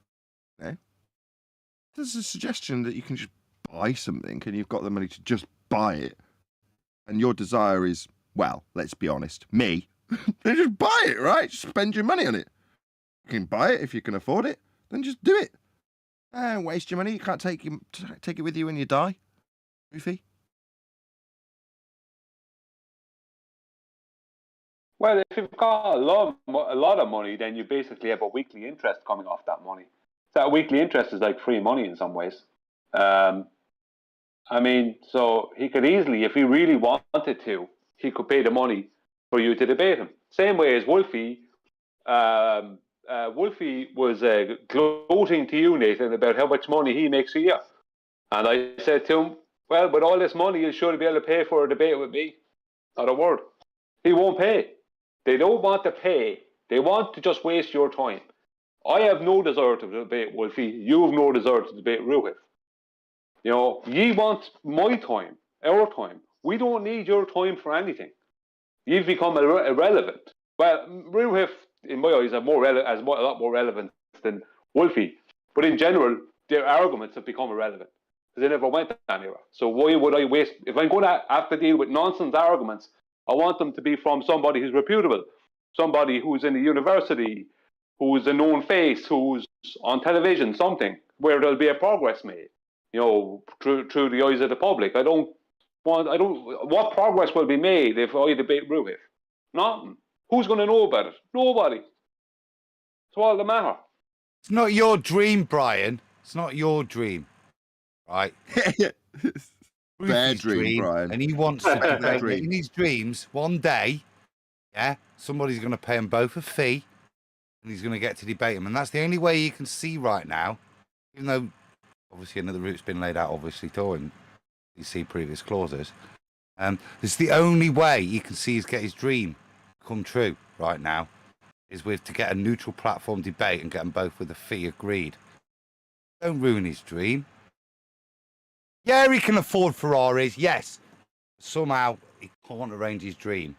And he is a dream of his, because he goes on about it constantly. How he'd batter Nathan. Absolutely batter him in a debate if he got him one-on-one. But I don't know. You can't even afford me. It's pathetic. Let's look at this in a different type of psychology. So, for all their bravado and talk of how rich they are and how much they've got their Merc in the case of Phil Bell, or all their riches in the case of Ruhif, or a pay rise in the case of Wolfie, you can't even afford a measly little fee to debate the flat earther that you've been desiring to debate for an eternity and begging for neutral outcome platforms. You can't even afford that. It's pathetic. There is the possibility, which they throw at us with some of the ridiculous clauses they wanted to put in. They say we're scared. Maybe once again it could be projection, because it does seem perfectly well within their grasp to get these debates they're after. Yeah, they always try to put things in the way to make it just completely unacceptable or unpalatable to us. Yeah, it does seem clear they could do it. So maybe you're right, Bri. Maybe they're just chicken. When it came to it, maybe they wouldn't batter Nathan. Or just poor. Yeah, just beggars, just lying, pretending they got mercs and pretending they fly planes and. Yeah, me. You don't need to look far to find what you can appeal to. If that's where your desire is, and it is, that is in my direction. Yeah, you don't have to look very far. No, I'm not driving a Merc. No, I'm actually quite poor. Yeah, that's what you need to appeal to. There you go. It's that simple. When people turn around and go, what, you mean you do this for money? Yeah, I do, yeah. I've never, ever denied it. So, you know where you need to appeal to. If you're too stupid to work that out, then fine. No worries.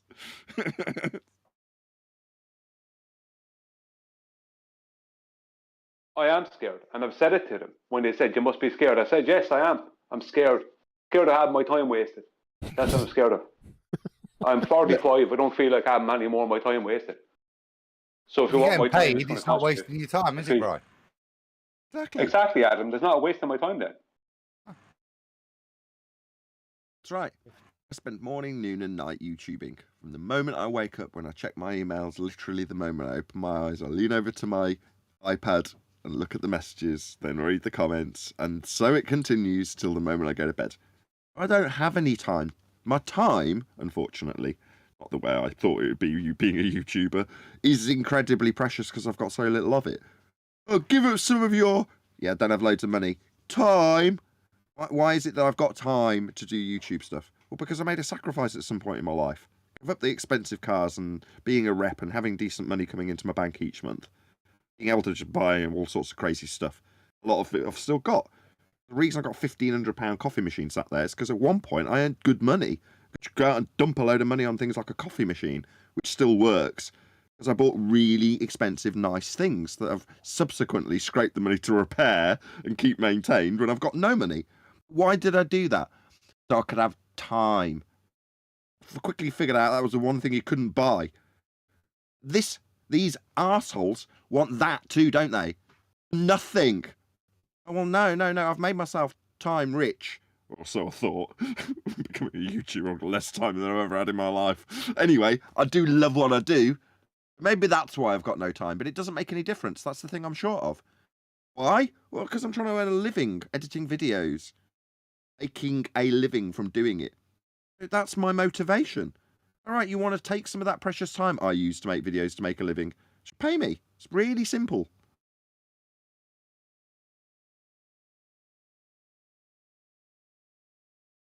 We got that cleared up. I think we did. Well, the thing about it is that... Oh, sorry. No, go ahead, Brian. Well, it's like this. What is the point, right, in me inviting you to my house, which when every time you come to my house, all I do is waste your time, right? Play silly pranks, go on with nonsense, and just waste your time. There's never progress happening. And then you decide, I'm not going to your house anymore. What business have I got complaining about that? All I do is waste your time. So if you say, if you want me at your house, you're going to have to buy me drinks. You're going to have to do this for me. You're going to have to do that for me. And I go, I'm not doing any of that. Well, I'm not going to your place then. Give me an incentive.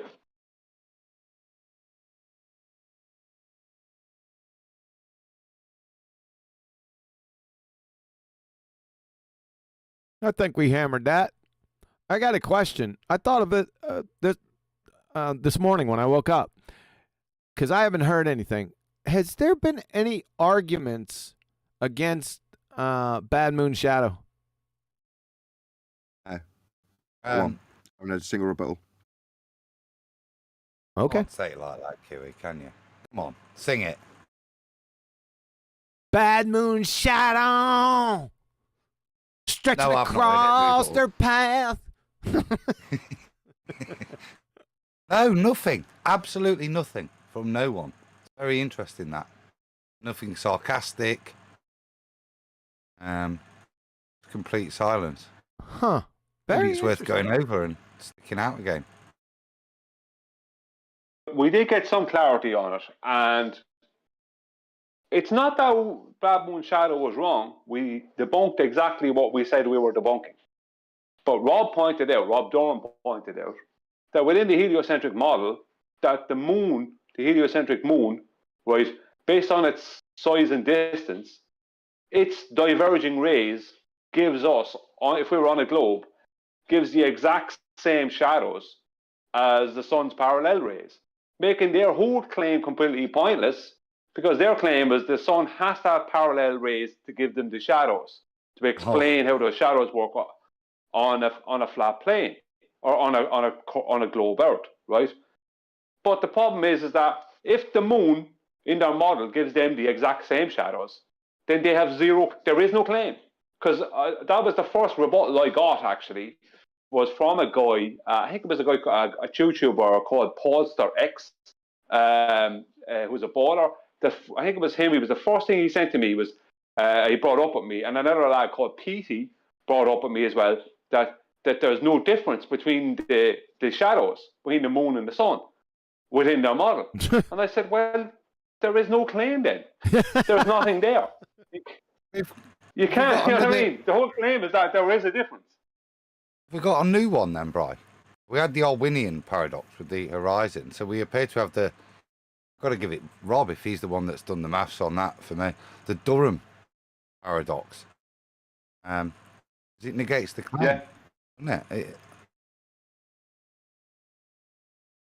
Well, that was it. Other than that, them two rebuttals, and they both came at me with maths, and they said it just wouldn't be possible to measure a difference. That mathematically, they pointed out, well, one of them just did it with maths, the other one actually was pointing out through GeoGebra that with some worked visual examples, that you couldn't notice a difference. And if you can't notice a difference within their model, then they don't have a model to claim. There isn't a claim. When you say notice, you mean you couldn't differentiate a difference. So in this case then, You could technically have the sun the same size as the moon and the same distance away as the moon. You could reverse the two celestials, and you wouldn't technically, other than assumption, be able to differentiate the difference. Correct. So they're snatching their own wigs off with self-defeating arguments that don't they realize this? No. He's proved that the moon is 93 million miles away. So that next housekeeping question, Nathan, when you changed it, how far away is the moon? You didn't realise how poignant that was. It's 3 Orwellian units away, the moon. And even if it wasn't, you wouldn't be able to tell either way. Yeah, exactly. My point about it, the point I got to pretty fast with it was, well, you could argue about whether the moon is actually over 800,000 kilometers or miles wide in diameter and 93 million miles away, and the sun is only 1,000 plus whatever miles in diameter and 238,000 miles away, and you could switch them around because it makes no difference. So the sun in their model could be small and local, and the moon could be huge and far if they wanted it to be, right? But they have to keep the sun big because that's what they're supposed to be, heliocentric, going around. Now, you could argue all that and go around in a circle with it and come back to absolutely nothing, or you could say they both are about the same size and they're both local and they work perfectly over a horizontal plane. Because they can't prove they don't work perfect. Yeah, go on. The only thing it buggers up is Kepler's third law, right? Interplanetary motion. Yep. That's the only thing it bolters up. Which is not a natural law to begin with. No, but his scaling values has a sun-centric system. Sure. The sun at the greater distance and the moon at the closer distance in its orbital mechanics. Therefore, it's the demonstration of how there is no difference between the two ruins Kepler's third law. to apply those scaling values. Yeah, that's the disconnect. Because of the heliocentric claim, you have to apply Kepler before you have to make the claim of the scales between the sun and the moon. The sun has to be big and far away. The moon has to be local and close. The model dictates their size and distance. I'm sorry, Adam. I was trying to get in there. Did you see Nancy and Mr. Magoo's eyes glaze over when Nathan was giving him that explanation?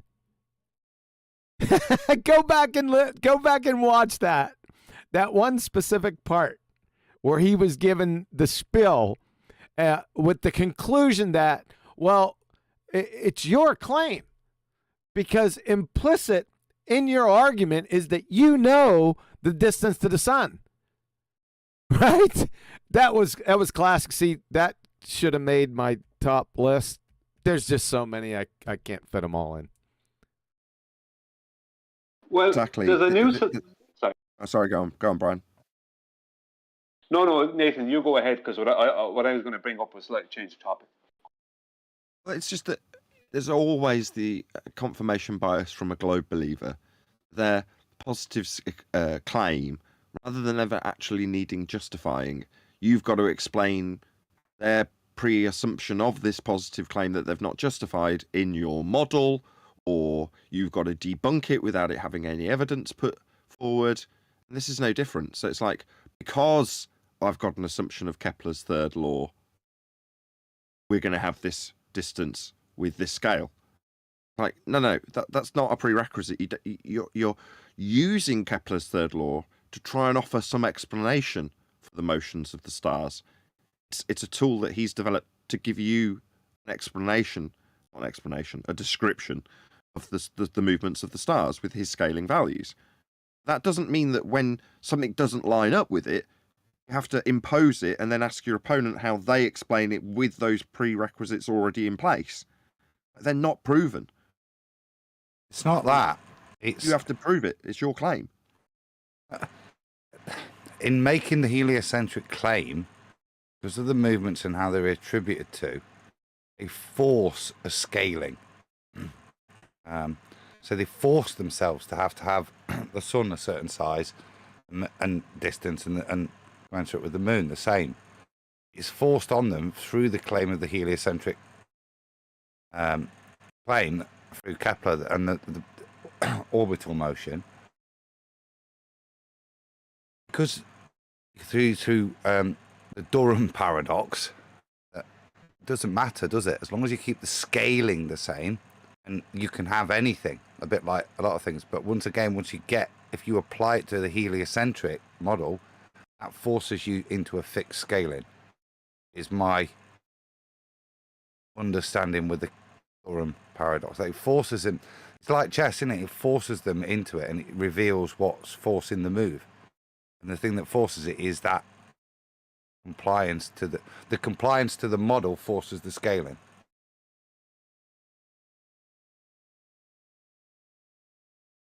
Well, something interesting is that when Rob pointed that out to me, and as I say, the two ballers have pointed it out, but Rob showed an actual a diagram, because even though Petey, the baller, he had pointed this out, but I didn't look at his. I understood what he meant, but I didn't look at his GeoGebra working.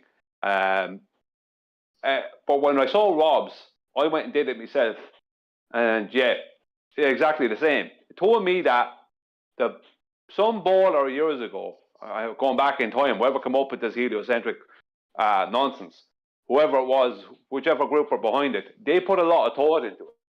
And they knew someone could say that the moon works with a sundial. That's a problem. The full moon, especially, the full moon works perfectly. No time needs to be added or anything. No 48 minutes are needed that day. It works perfect. So that's a problem. So that's why the moon is the size and distance is that. No, in that model.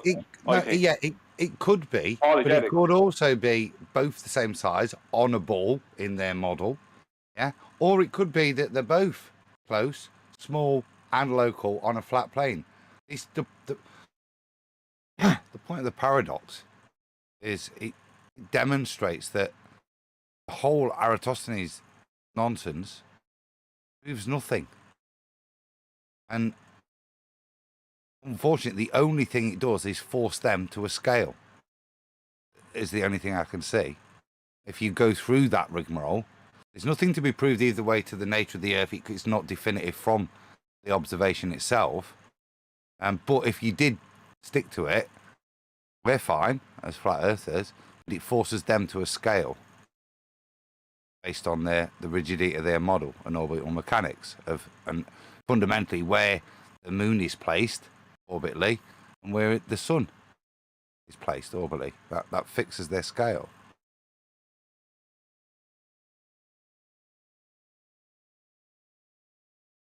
Well, ultimately what it actually does is it moves the attention away from the elevation angle that he needed for his, and that's what it really does, doesn't it?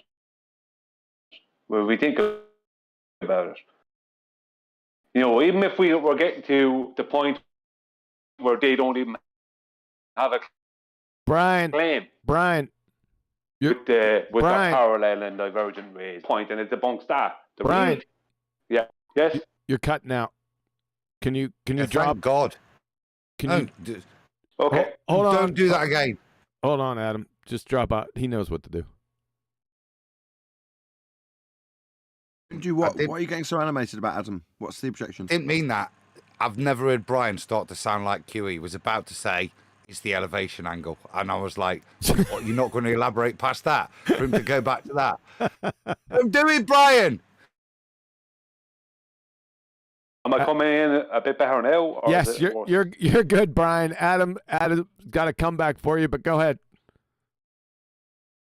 Yeah, well, my point is that even though with what we've shown and proven that their claims concerning their parallel and divergent rays hitting their globe from two different God, Brian sources. Brian. Debunks. That's just how he talks.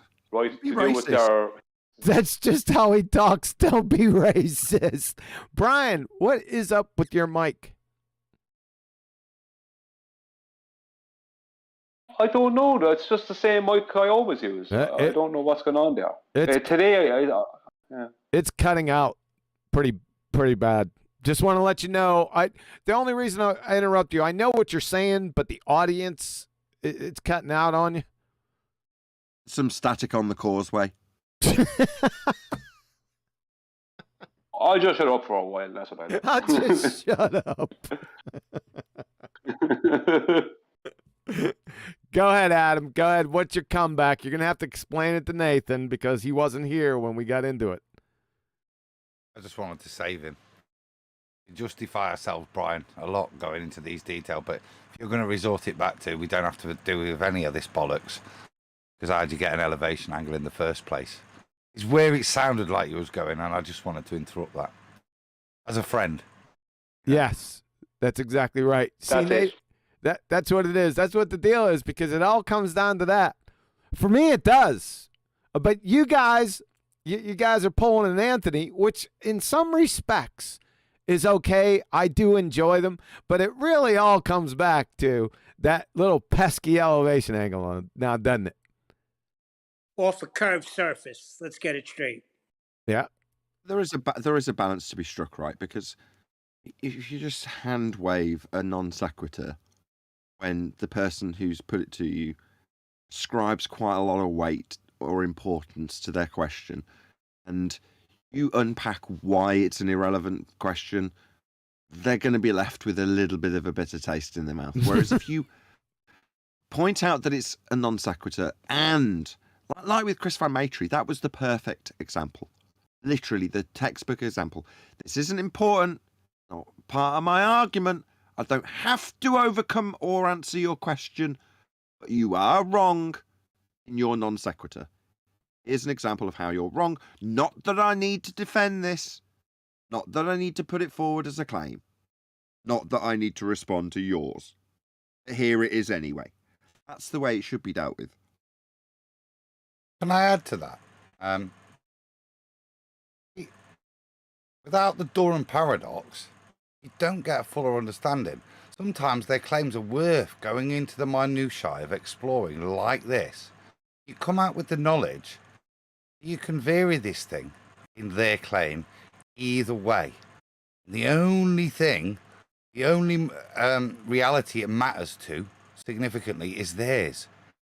Fundamentally, that's a win out of this to me. Okay, doesn't destroy the model because it's a paradoxical, but to get to the mathematical point, to be able to mathematically demonstrate the paradox, means they've got no claim in the first place, which I think is beautiful. I.e., they can't use it even in their own, and to leave it open there, but to make it their claim the most rigid, lovely, because we've watched it move, that sun, over the past 100 years anyway. So, to me, that geekiness is, you don't always yield that, do you know what I mean? But it's worth exploring, especially when it's fundamental to their claim. You're just playing with your food. I was scratching my head there. Yeah, fun with numbers. See, what's Rob done? He's gone and had fun with numbers. Was that maths real? That's the question. He was doing it all based on the reflection off of a curved surface. Was that real maths? Shout out to John. Refracted curvature. Well, if I'm being heard, that is. Well, you're being heard. Go ahead. No, I'll go after you. It's fine. It's not. No, I don't. No, I'm just going to reiterate that guys like playing with your food. You know it's inherently flawed, all their claims, and you just like chasing after it because you know some puzzle pieces are missing. A lot of them, and a lot are contradicting each other. Because we talked about this before. That's how I used to have a lot of fun doing that. But I can understand. I can understand it. I just don't like to waste time anymore. I remember in their world, right? The not actual position is possibly true, but the not actual size is not true. Angular size has implications heliocentrically. And from its angular size, they define distance because they know its radius already. Yeah. From a geeky point of view, this maths is really cool because it just snatches the rug from under them. I know it might, in the short term, you might not see it, but it's worth pursuing these things. Because generally, if they're defending and attacking something, there's generally a weakness there. As the Durham paradox has demonstrated. You're just taking it. You're just taking advantage of poor dumb bastards. You already know their arguments are flawed. It's cheating. No, I'm thanking them, right, for the learning I've gained from exploring their bullshit. That's how you justify it. All right. Yeah, yeah. If that helps you sleep at night. There, Nancy. It does, because otherwise I'd worry about the numbers anyway, and then I wouldn't sleep. So I'm better off working them out, or in Rob's case, him doing those numbers, because they are. See, they do burn there. That question does bother you. Oh, it bothers me. What exactly is the arc width? Is it comparable? How does it work? You know what I mean? It's interesting that I don't think it's the same, but I think it's got to be approximate. Virtually indistinguishable is what I would say, because we are talking about, fundamentally, this goes back to the originality of the claim. Fundamentally, we're talking about parallel light rays and how they try to pervert within this model, because that's the first point. These light rays are parallel. We're now trying to distinguish parallel light rays, or the minutiae of parallel light rays. So it comes back to the paradox. It's nonsense.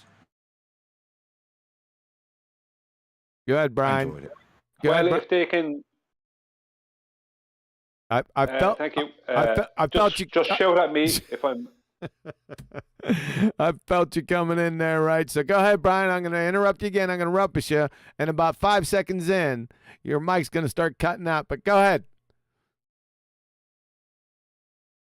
Yeah, okay. I'm okay with being rumpused. I understand. If my mic is bad, I don't want to even hear it.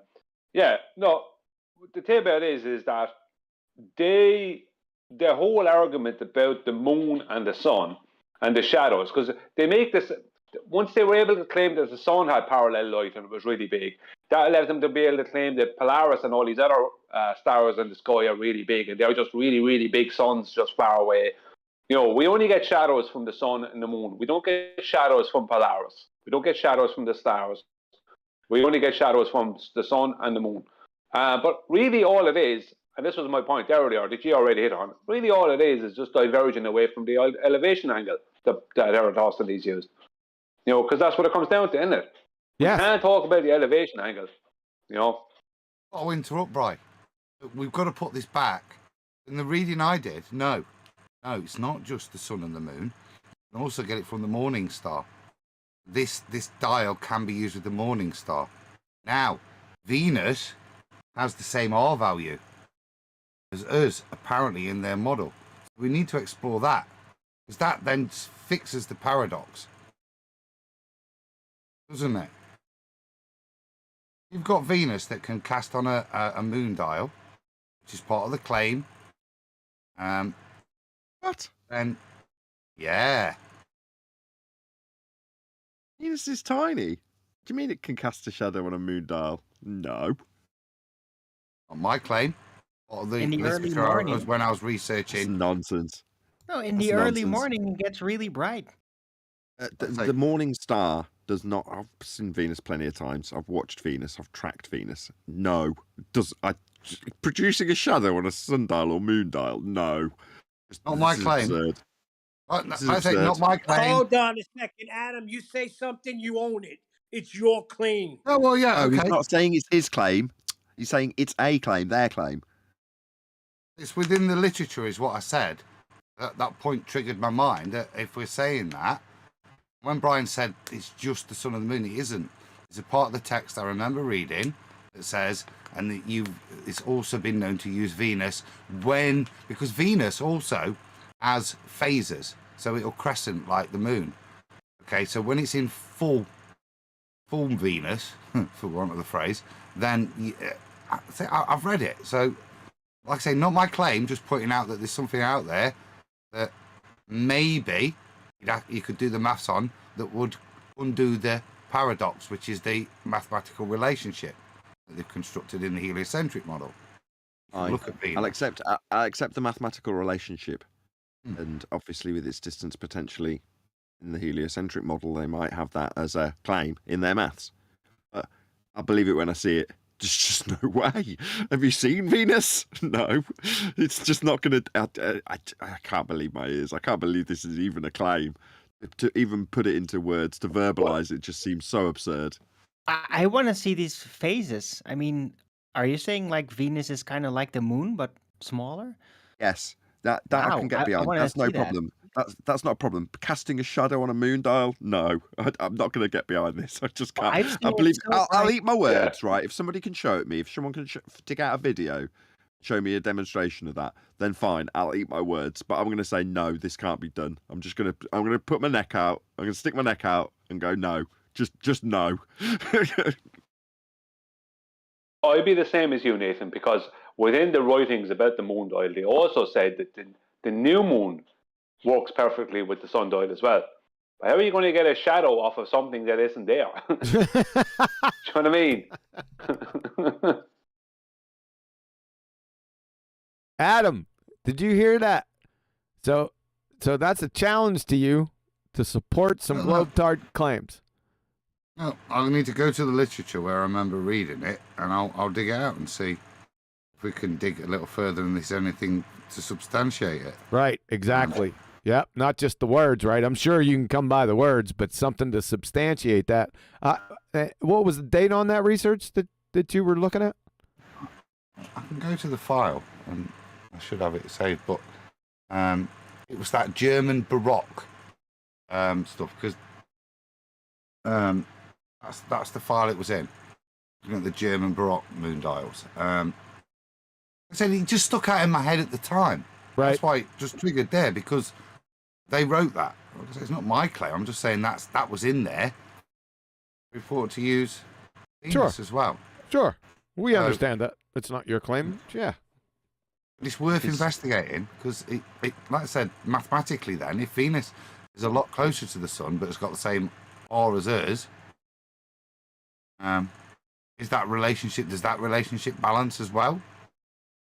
Just like the moon one, or does it skew it? Assuming it, and as Nathan rightly questions, that could even work. I don't know. Is the answer to all of them. And I'll eat my hat if somebody shows it me, and even comes with their presuppositions of orbital motion. I don't even care what their position is. Just I want to see it in reality. That's the kind of thing that I'd be like, be cool to see. If it can be done, I'd be like, wow, that is amazing. I'll eat my hat. You just said you'll eat your hat. Now that's confidence. His hat's made of licorice. I'm just you're saying it with amazement. Have you seen Venus? Have you looked at it? Have you ever actually looked at it? No. Right. Just go and look at it. This thing's not going to create a shadow on a moon dial. How could it create a shadow on a moon dial? Because sometimes it gets really unusually bright, like really bright that you almost see it, like, yeah, you'll see like, what is lighting me? That kind of light right before the dawn. No, it but isn't. It's like No. a very short moment. No, you could say it's like a really bright star sometimes. Yeah, I'll go with that. Yeah, it's really bright compared to other little tiny lights in the sky. Is it in any way comparable to the type of an amount of light that you get from the moon? No, definitely not.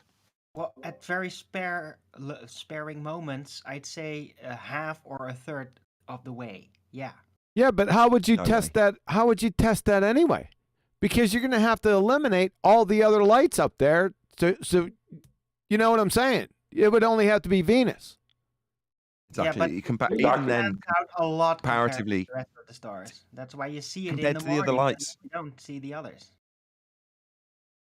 Even then, if you're talking about when it's just coming up in the morning, and yeah, there's going to be the light from the eventual sunrise that's going to get in the way of that. But even when it's not, when there's no sunrise, it's just that. Yeah, it can be quite bright. But quite bright compared to what? Compared to other stars? Compared to the moon? No. A third of the value of the brightness, you say? I mean, that's arbitrary, but I'm still going to say no. It's enough to get my attention with my back to it. Like, wow, there's something really bright here. So, isn't there luminosity values for Venus? Couldn't you go that? Could you try that route, Adam? Maybe. Yes, there will be. Sorry. Say, go ahead. Go ahead. I couldn't answer it now. Like I say, it's just call it a brain fart, whatever. But I didn't imagine it. I read a lot of text, but I know it's there, so I'll find it and then go back. Because, like I said, the reason being, mathematically, it creates a problem, doesn't it? Unless, of course, they balanced that and they knew that would make sense. So you would have to define its distance and orbit based on that same model, wouldn't you? Based on the fact that you've already predefined its R within Kepler's assumptions to give you a scaling, and that has to place it if the light's going to match. Let's see what I can find. I'm not going to do it now, but no, you don't got to do it now. Yeah. A picture though. I'm going to send it you on Skype. I'll put it in BALLBUSTERS, okay? Put in BALLBUSTERS. You want me to post it? Sorry, someone banging the head again. All right. Adam's fans. All right, BALLBUSTERS. Come on, then. You're talking about Skype BALLBUSTERS? I haven't got it yet. It's just I've tried to save it from the internet and it's not saved it. So just give me 1 second. Okay.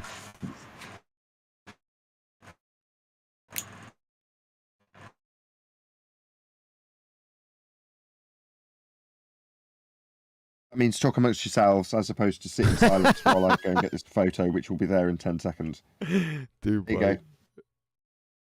I mean, it might even be a picture, as in a painting, for all I care. It doesn't matter. It gives you an idea. Right, gotcha. What Venus, it's gonna look like to you, so you can say, will that create a shadow on a moon dial? No, is the answer. That's what I'm saying. All right, 1 second. Adam, is that I'd love to be proven? It's one of those. I'd love to be proven wrong because it would be such an interesting folly. Adam, is that your mic in the background giving all that static? PC fan. It's not his heater. I'm in the shed. It's freezing here. Here you go, Nathan. I posted it up there, so give it a couple minutes, or not a couple minutes, about 10 seconds. It's up.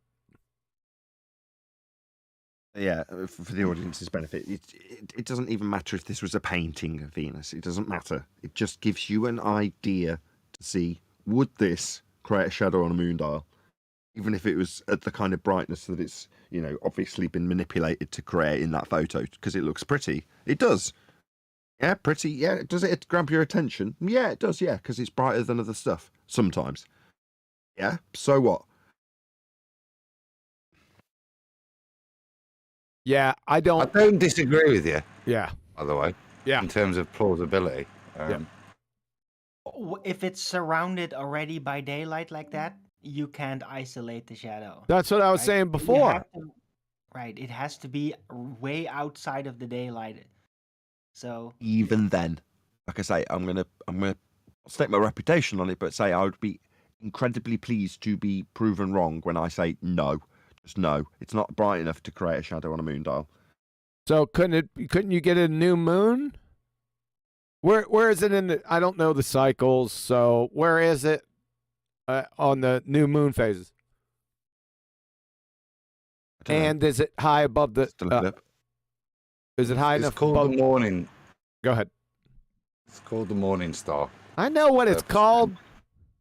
Yeah, and it's only seen. Yeah. The purpose being from that heliocentric alignment, it's only visible for very short periods because it's either daylight and it's in front of us and between us and the sun, or it's on that cusp, dependent on the two orbits That's not true either. Yep, I caught that too. Right at the end. I've tracked Venus to my zenith throughout the morning.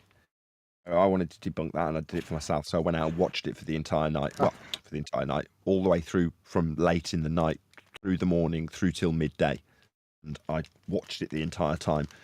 I would suggest that I would still have been able to see it set if it wasn't for the cloud cover.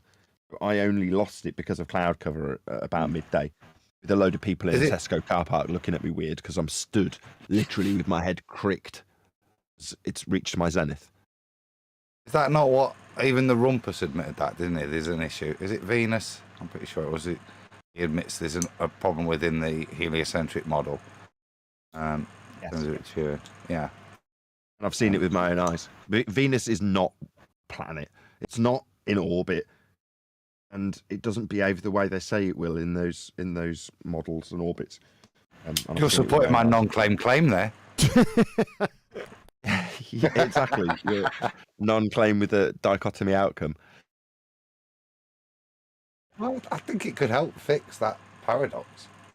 If it did, it would, wouldn't it? Or it would just do further alignment, which is another.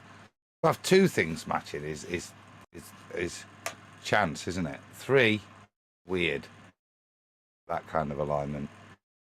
You sound like there's a movie projection going on behind you. Yeah, I'm kind of losing track of exactly what you're talking about concerning Venus. Venus coming up and going up above your head. That's all I'm talking about. I'm talking about watching it throughout the day, as opposed to just the morning. It carrying on in the same motion that it would have continued had the night not turned to day in people's assumption. Or I'm saying, no, there's Venus, sun comes up, and it stays there and just carries on moving throughout the day. Just carry on watching it. Very interesting. Maybe like in like a really clear Sahara desert. I don't think Nathan was in the Sahara Desert. And shout out to Vlad on Flat Earth. I appreciate and love what you and Nathan do. It's not only us two, man. It's all the ballbusters. They're ace. And he says thank you. You're welcome. Go ahead, Arwen. I'm just saying, like in certain regions, like if the conditions are right, then you might see it. I think it's clear enough if the air is clear enough. And not in their model, you can't. I said, why can't you see the moon at new moon? This is the only face you see is the face that is to the back of you. That's within their model. What Nathan's describing, and as I said, in terms of their orbital mechanics, Venus does the same thing, that same positioning. It's still visible. Well, I have two. Oh, go on, Brian. Sorry. So I just want to say that Adam knows about these. I have 2 celestial arguments, and we're going through them at the moment. But if they turn out to be true, there is just no way out of this. These will be absolutely devastating. There'll be no rebuttal. It's not possible to rebut it. If what we're thinking is true is true. So you're saying it's over again? Ah! No, this is like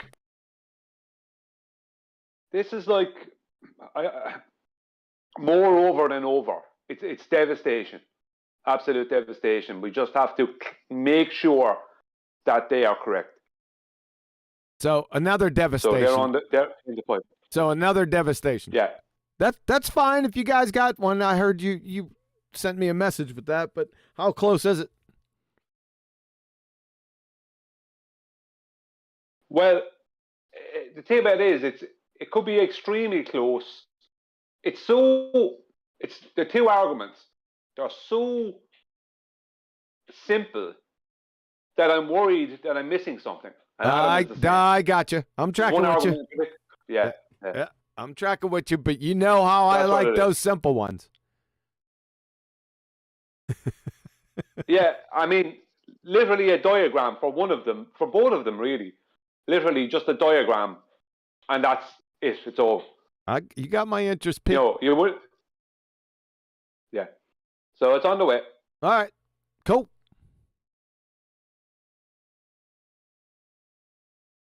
All right. Listen. Is that it? Yeah, it's gonna be it because I'm smelling steaks.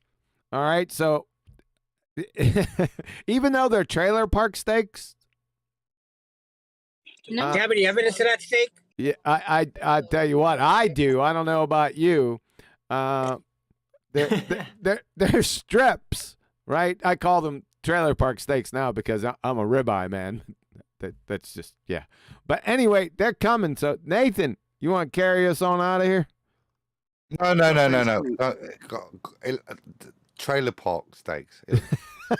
They're strips. That was just another analogy I didn't understand. So, Excuse me, gentlemen. You say, Sue. How's it going? Oh. Hey, how are you? don't brush over it. What's a trailer park steak? It's I'm just being facetious. The strips are really good. New York strips, they're outstanding. But I call them trailer park steaks because they're what I consider below ribeyes. Like the ribeyes are the bourgeoisie, and the strips are trailer park. Get it? Yeah, we call ribeye trailer park or caravan steak here. Oh, filet mignon on the other hand. Oh, give me a break. I'll tell you what, I like ribeyes better than filet mignon. Yeah, we call that caravan steak. Caravan? What, you call me a piker? Shut up, Neil. Filet mignon don't have the flavor. I'm sure you really like them. that's another one. Good one, man. I like where your mind's at with that. You're lucky I'm getting really hungry.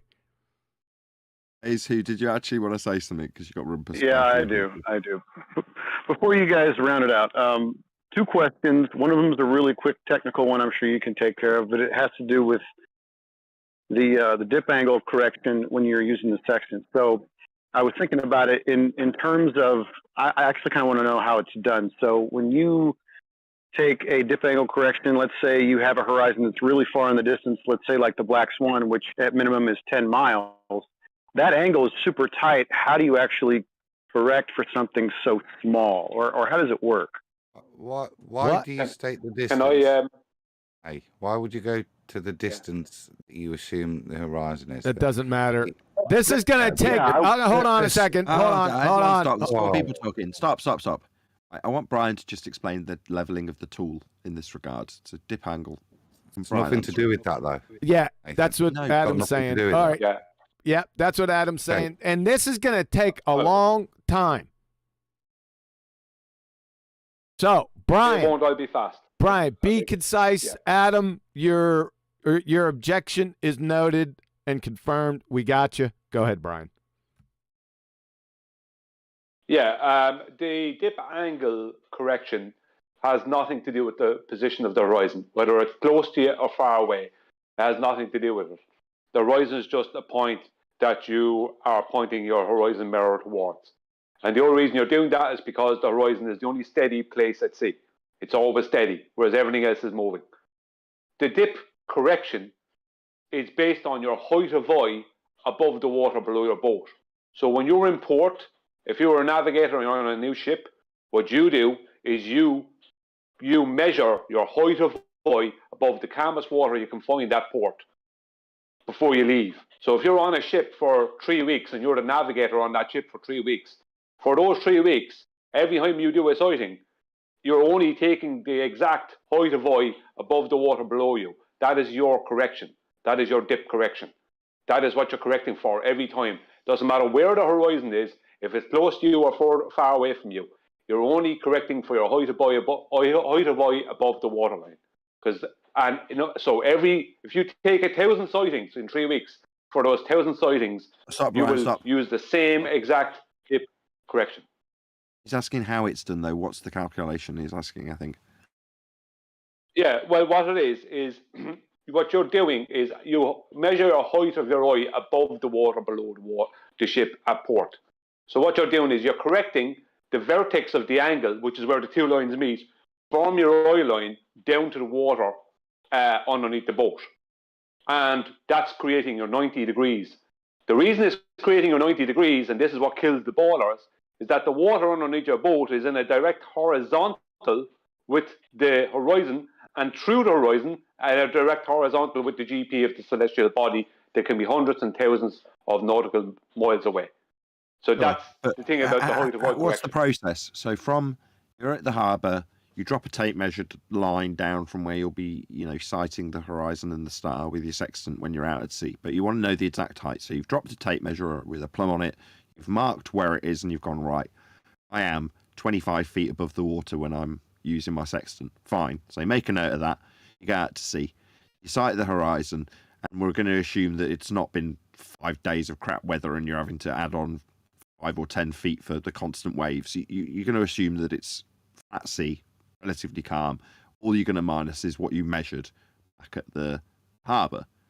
How do you go from measuring the height above the sea deck on your deck, whatever you're going to phrase that, to correcting the vertex with your angle when you sight the horizon? How do you go from A to B? I think that's what he's asking. Am I wrong? By the way, Okay. Yeah. Essentially, okay, if I can clarify just a little bit, and I think you're answering the question, but depending on the day, the apparent location of the horizon can be different. And if I'm correct, and how you use the sextant is that you sight the star, and then you kind of put it on the horizon to get your angle. Is that correct? No.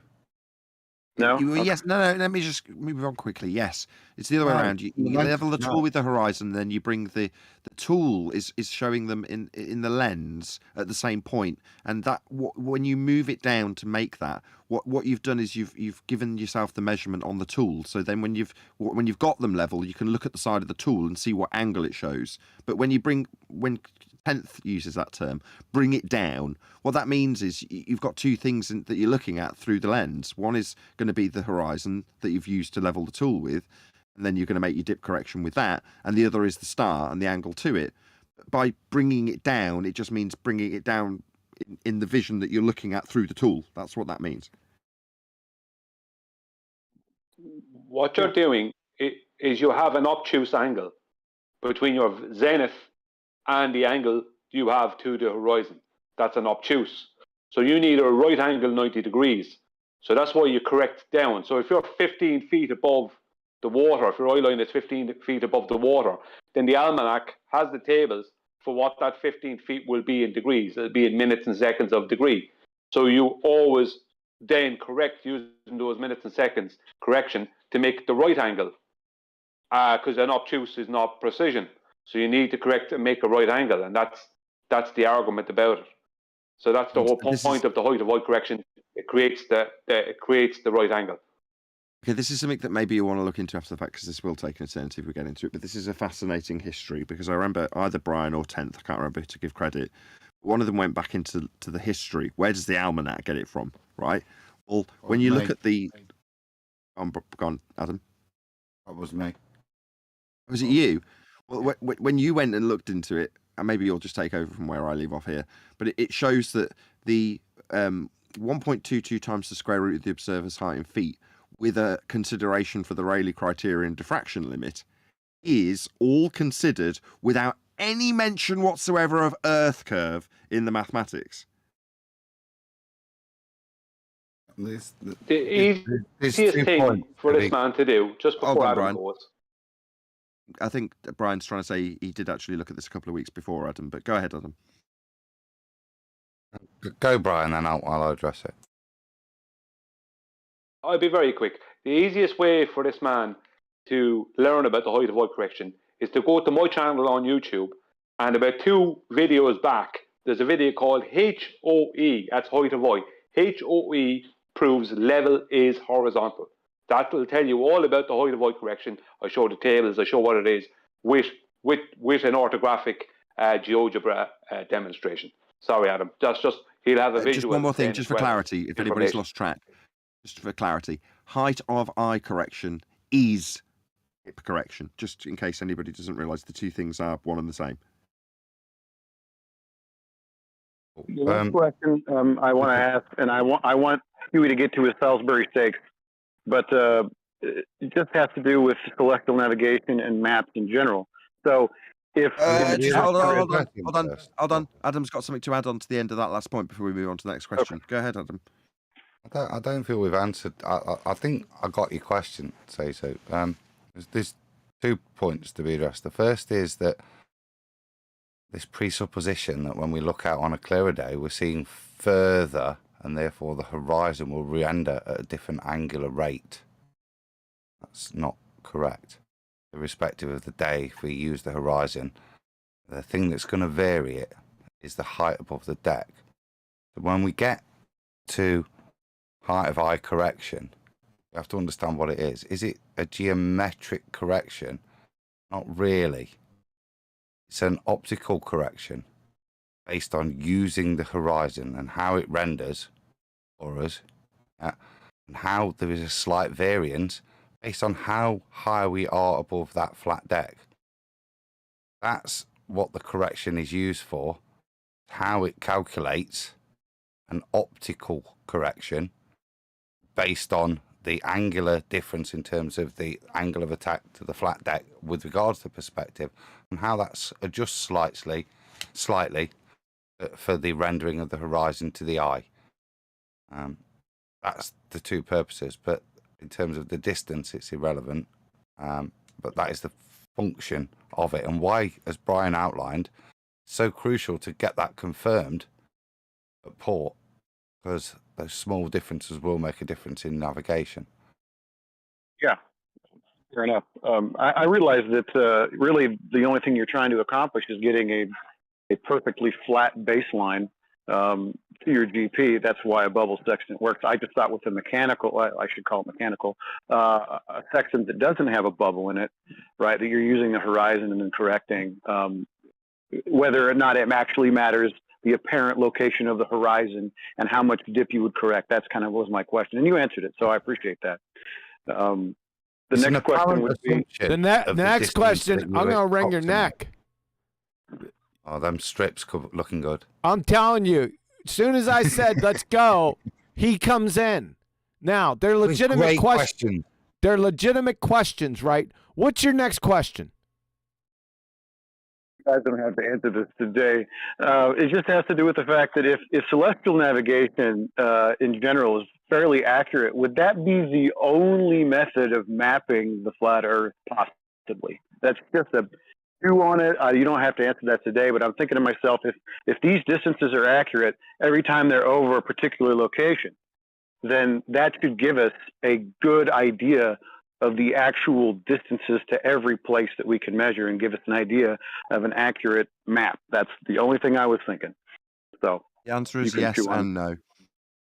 Go on, whoever that was. That was him. Yeah, well, it was me. Yeah, well, Nathan is correct with yes and no. Yes and no, because if they're using what the ballers call great circle routes, which are just horizontal distances in the real world, then it's avoiding the deep southern oceans and places like that. Technically, that's not the only way. 10,000 times a day, there is horizontal measurements of the Earth being made through commercial air travel. So commercial air travel does the exact same thing as it's measuring a horizontal distance across a horizontal plane or above a horizontal plane every day, 10,000 times. I'd say... So we don't need to know the full layout. We just need to know, without a doubt, that it's not a curved spherical Earth. Respectfully, that's fanciful. I can answer yes. If I was Elon Musk, I could do it. Yeah, of course, it would. It works, celestial navigation. So of course we could. The resources to do such a thing, it would, like I say, is the whim of a billionaire. Certainly not something that's available to us to try and piece together. Very well stated. It's got a useful convention, and that's Polaris, which has been spun out into the mapping. So that aspect is something that's always fixed and always going to be useful. And that has been rolled out into how we now move around on the terrain. But no, because when you say billionaires, I mean, people have mapped it. They've LiDAR scanned the ground. Do we get a whole complete LiDAR scan piece together? No, we do not. Is there other ways of getting really accurate terrain measurements and land mapping? Yeah, definitely. In this day and age, yeah, there's really good ways of doing it, and some of them have been done and given us things like Google Earth. They're then wrapped around a ball. So what you're going to do? Just to round out, Nathan, on that, really good. Remember a bit of nostalgia with LiDAR and Chris Monk. I always remember that because it was when we'd first met, and I was sat there looking as Chris 3D modeled stuff on whatever it was with the LiDAR map, and always remembering, he's got Riley on the beach there, and he's got the Isle of Man, and they've got that bit of curve, and he puts the LiDAR map on top of the big ball he's built, and 3D thing, and I look at it stick out, and the LiDAR map does not conform to the ball. It was a straight flat plane that he stuck of the Isle of Man on top of that tangent he created to place it. It did not conform to the ball. He was trying to match it up in, I forgot the program or whatever it was, but the LiDAR map was flat. Yeah, I mean, this was early doors for us as flat earthers, although because we were a couple of 3 years in, it felt like we'd been doing it forever. But, you know, it was quite advanced stuff that we were doing back in the day, you know, comparing this stuff. And we're trying to work out why I'm asking Chris Monk, why can't we wrap it around the sphere? Not because I'm saying this is some sort of flat earth proof. I'm looking at it and seeing what Adam's just described, which is a flat LiDAR map that's just not matching up with a spherical model that's been created by Chris. And you're like, it won't ever match. It's not going to work. Earth is actually flat. But when we're doing the comparison for the globe believer, we want to show it in the best light possible and try and wrap what we're taking our measurements from, in this case a LiDAR scan, onto the ball. You want to project it on. And it's not easy. It's really hard because it doesn't fit. That's the bottom line. The Earth isn't sphere shaped, so you're going to have a job mapping this stuff. I remember a guy from Google describing it back in the day and having all these, I don't know if they're LiDAR scans, but they're like high altitude photography of the ground below with all the terrain. And he's trying to wrap it around a sphere in all these strips, and it's just not working. And then after he fails for a while, just cut to the end result, and it just looks like every other globe you've ever seen. With all the scales wrong. It's like, yeah, we got from there to here with a bit of distortion and a bit of jiggery pokery, and it's basically the same as every other blue marble picture you've ever seen. Happy days. You can't do it. You can't stretch and fold a flat world onto a globe because it isn't. Well, just as a comedic end to this, I was complained to by someone on the globe side that it was unfair for me to ask them to produce a globe map, because no map is going to match the globe, because everything will show distortion. There's always going to be distortions. And I said, well, you can't be asking me for my flat out world map. That's just as unfair if I'm not allowed to ask you for your globe world map. They're completely missing you can't complain to me about your globe world map not existing when you're asking me for my flat map. Where is your globe map? It doesn't exist. All right. Do you want me to round out? And with that, yes. With that, I'm going to say first and foremost a massive thank you to all of the Ballbusters panel for making today's live show possible. And of course, a massive thank you to all of you in the Ballbusters live show for hopefully smashing the PayPal and super chat button, leaving a super share or whatever they call it, super thanks after the fact and all that good stuff. Of course, a massive thank you to our beloved host, Quantum Eraser, for making today's Ballbusters possible. And we will see you all in the next Ballbusters.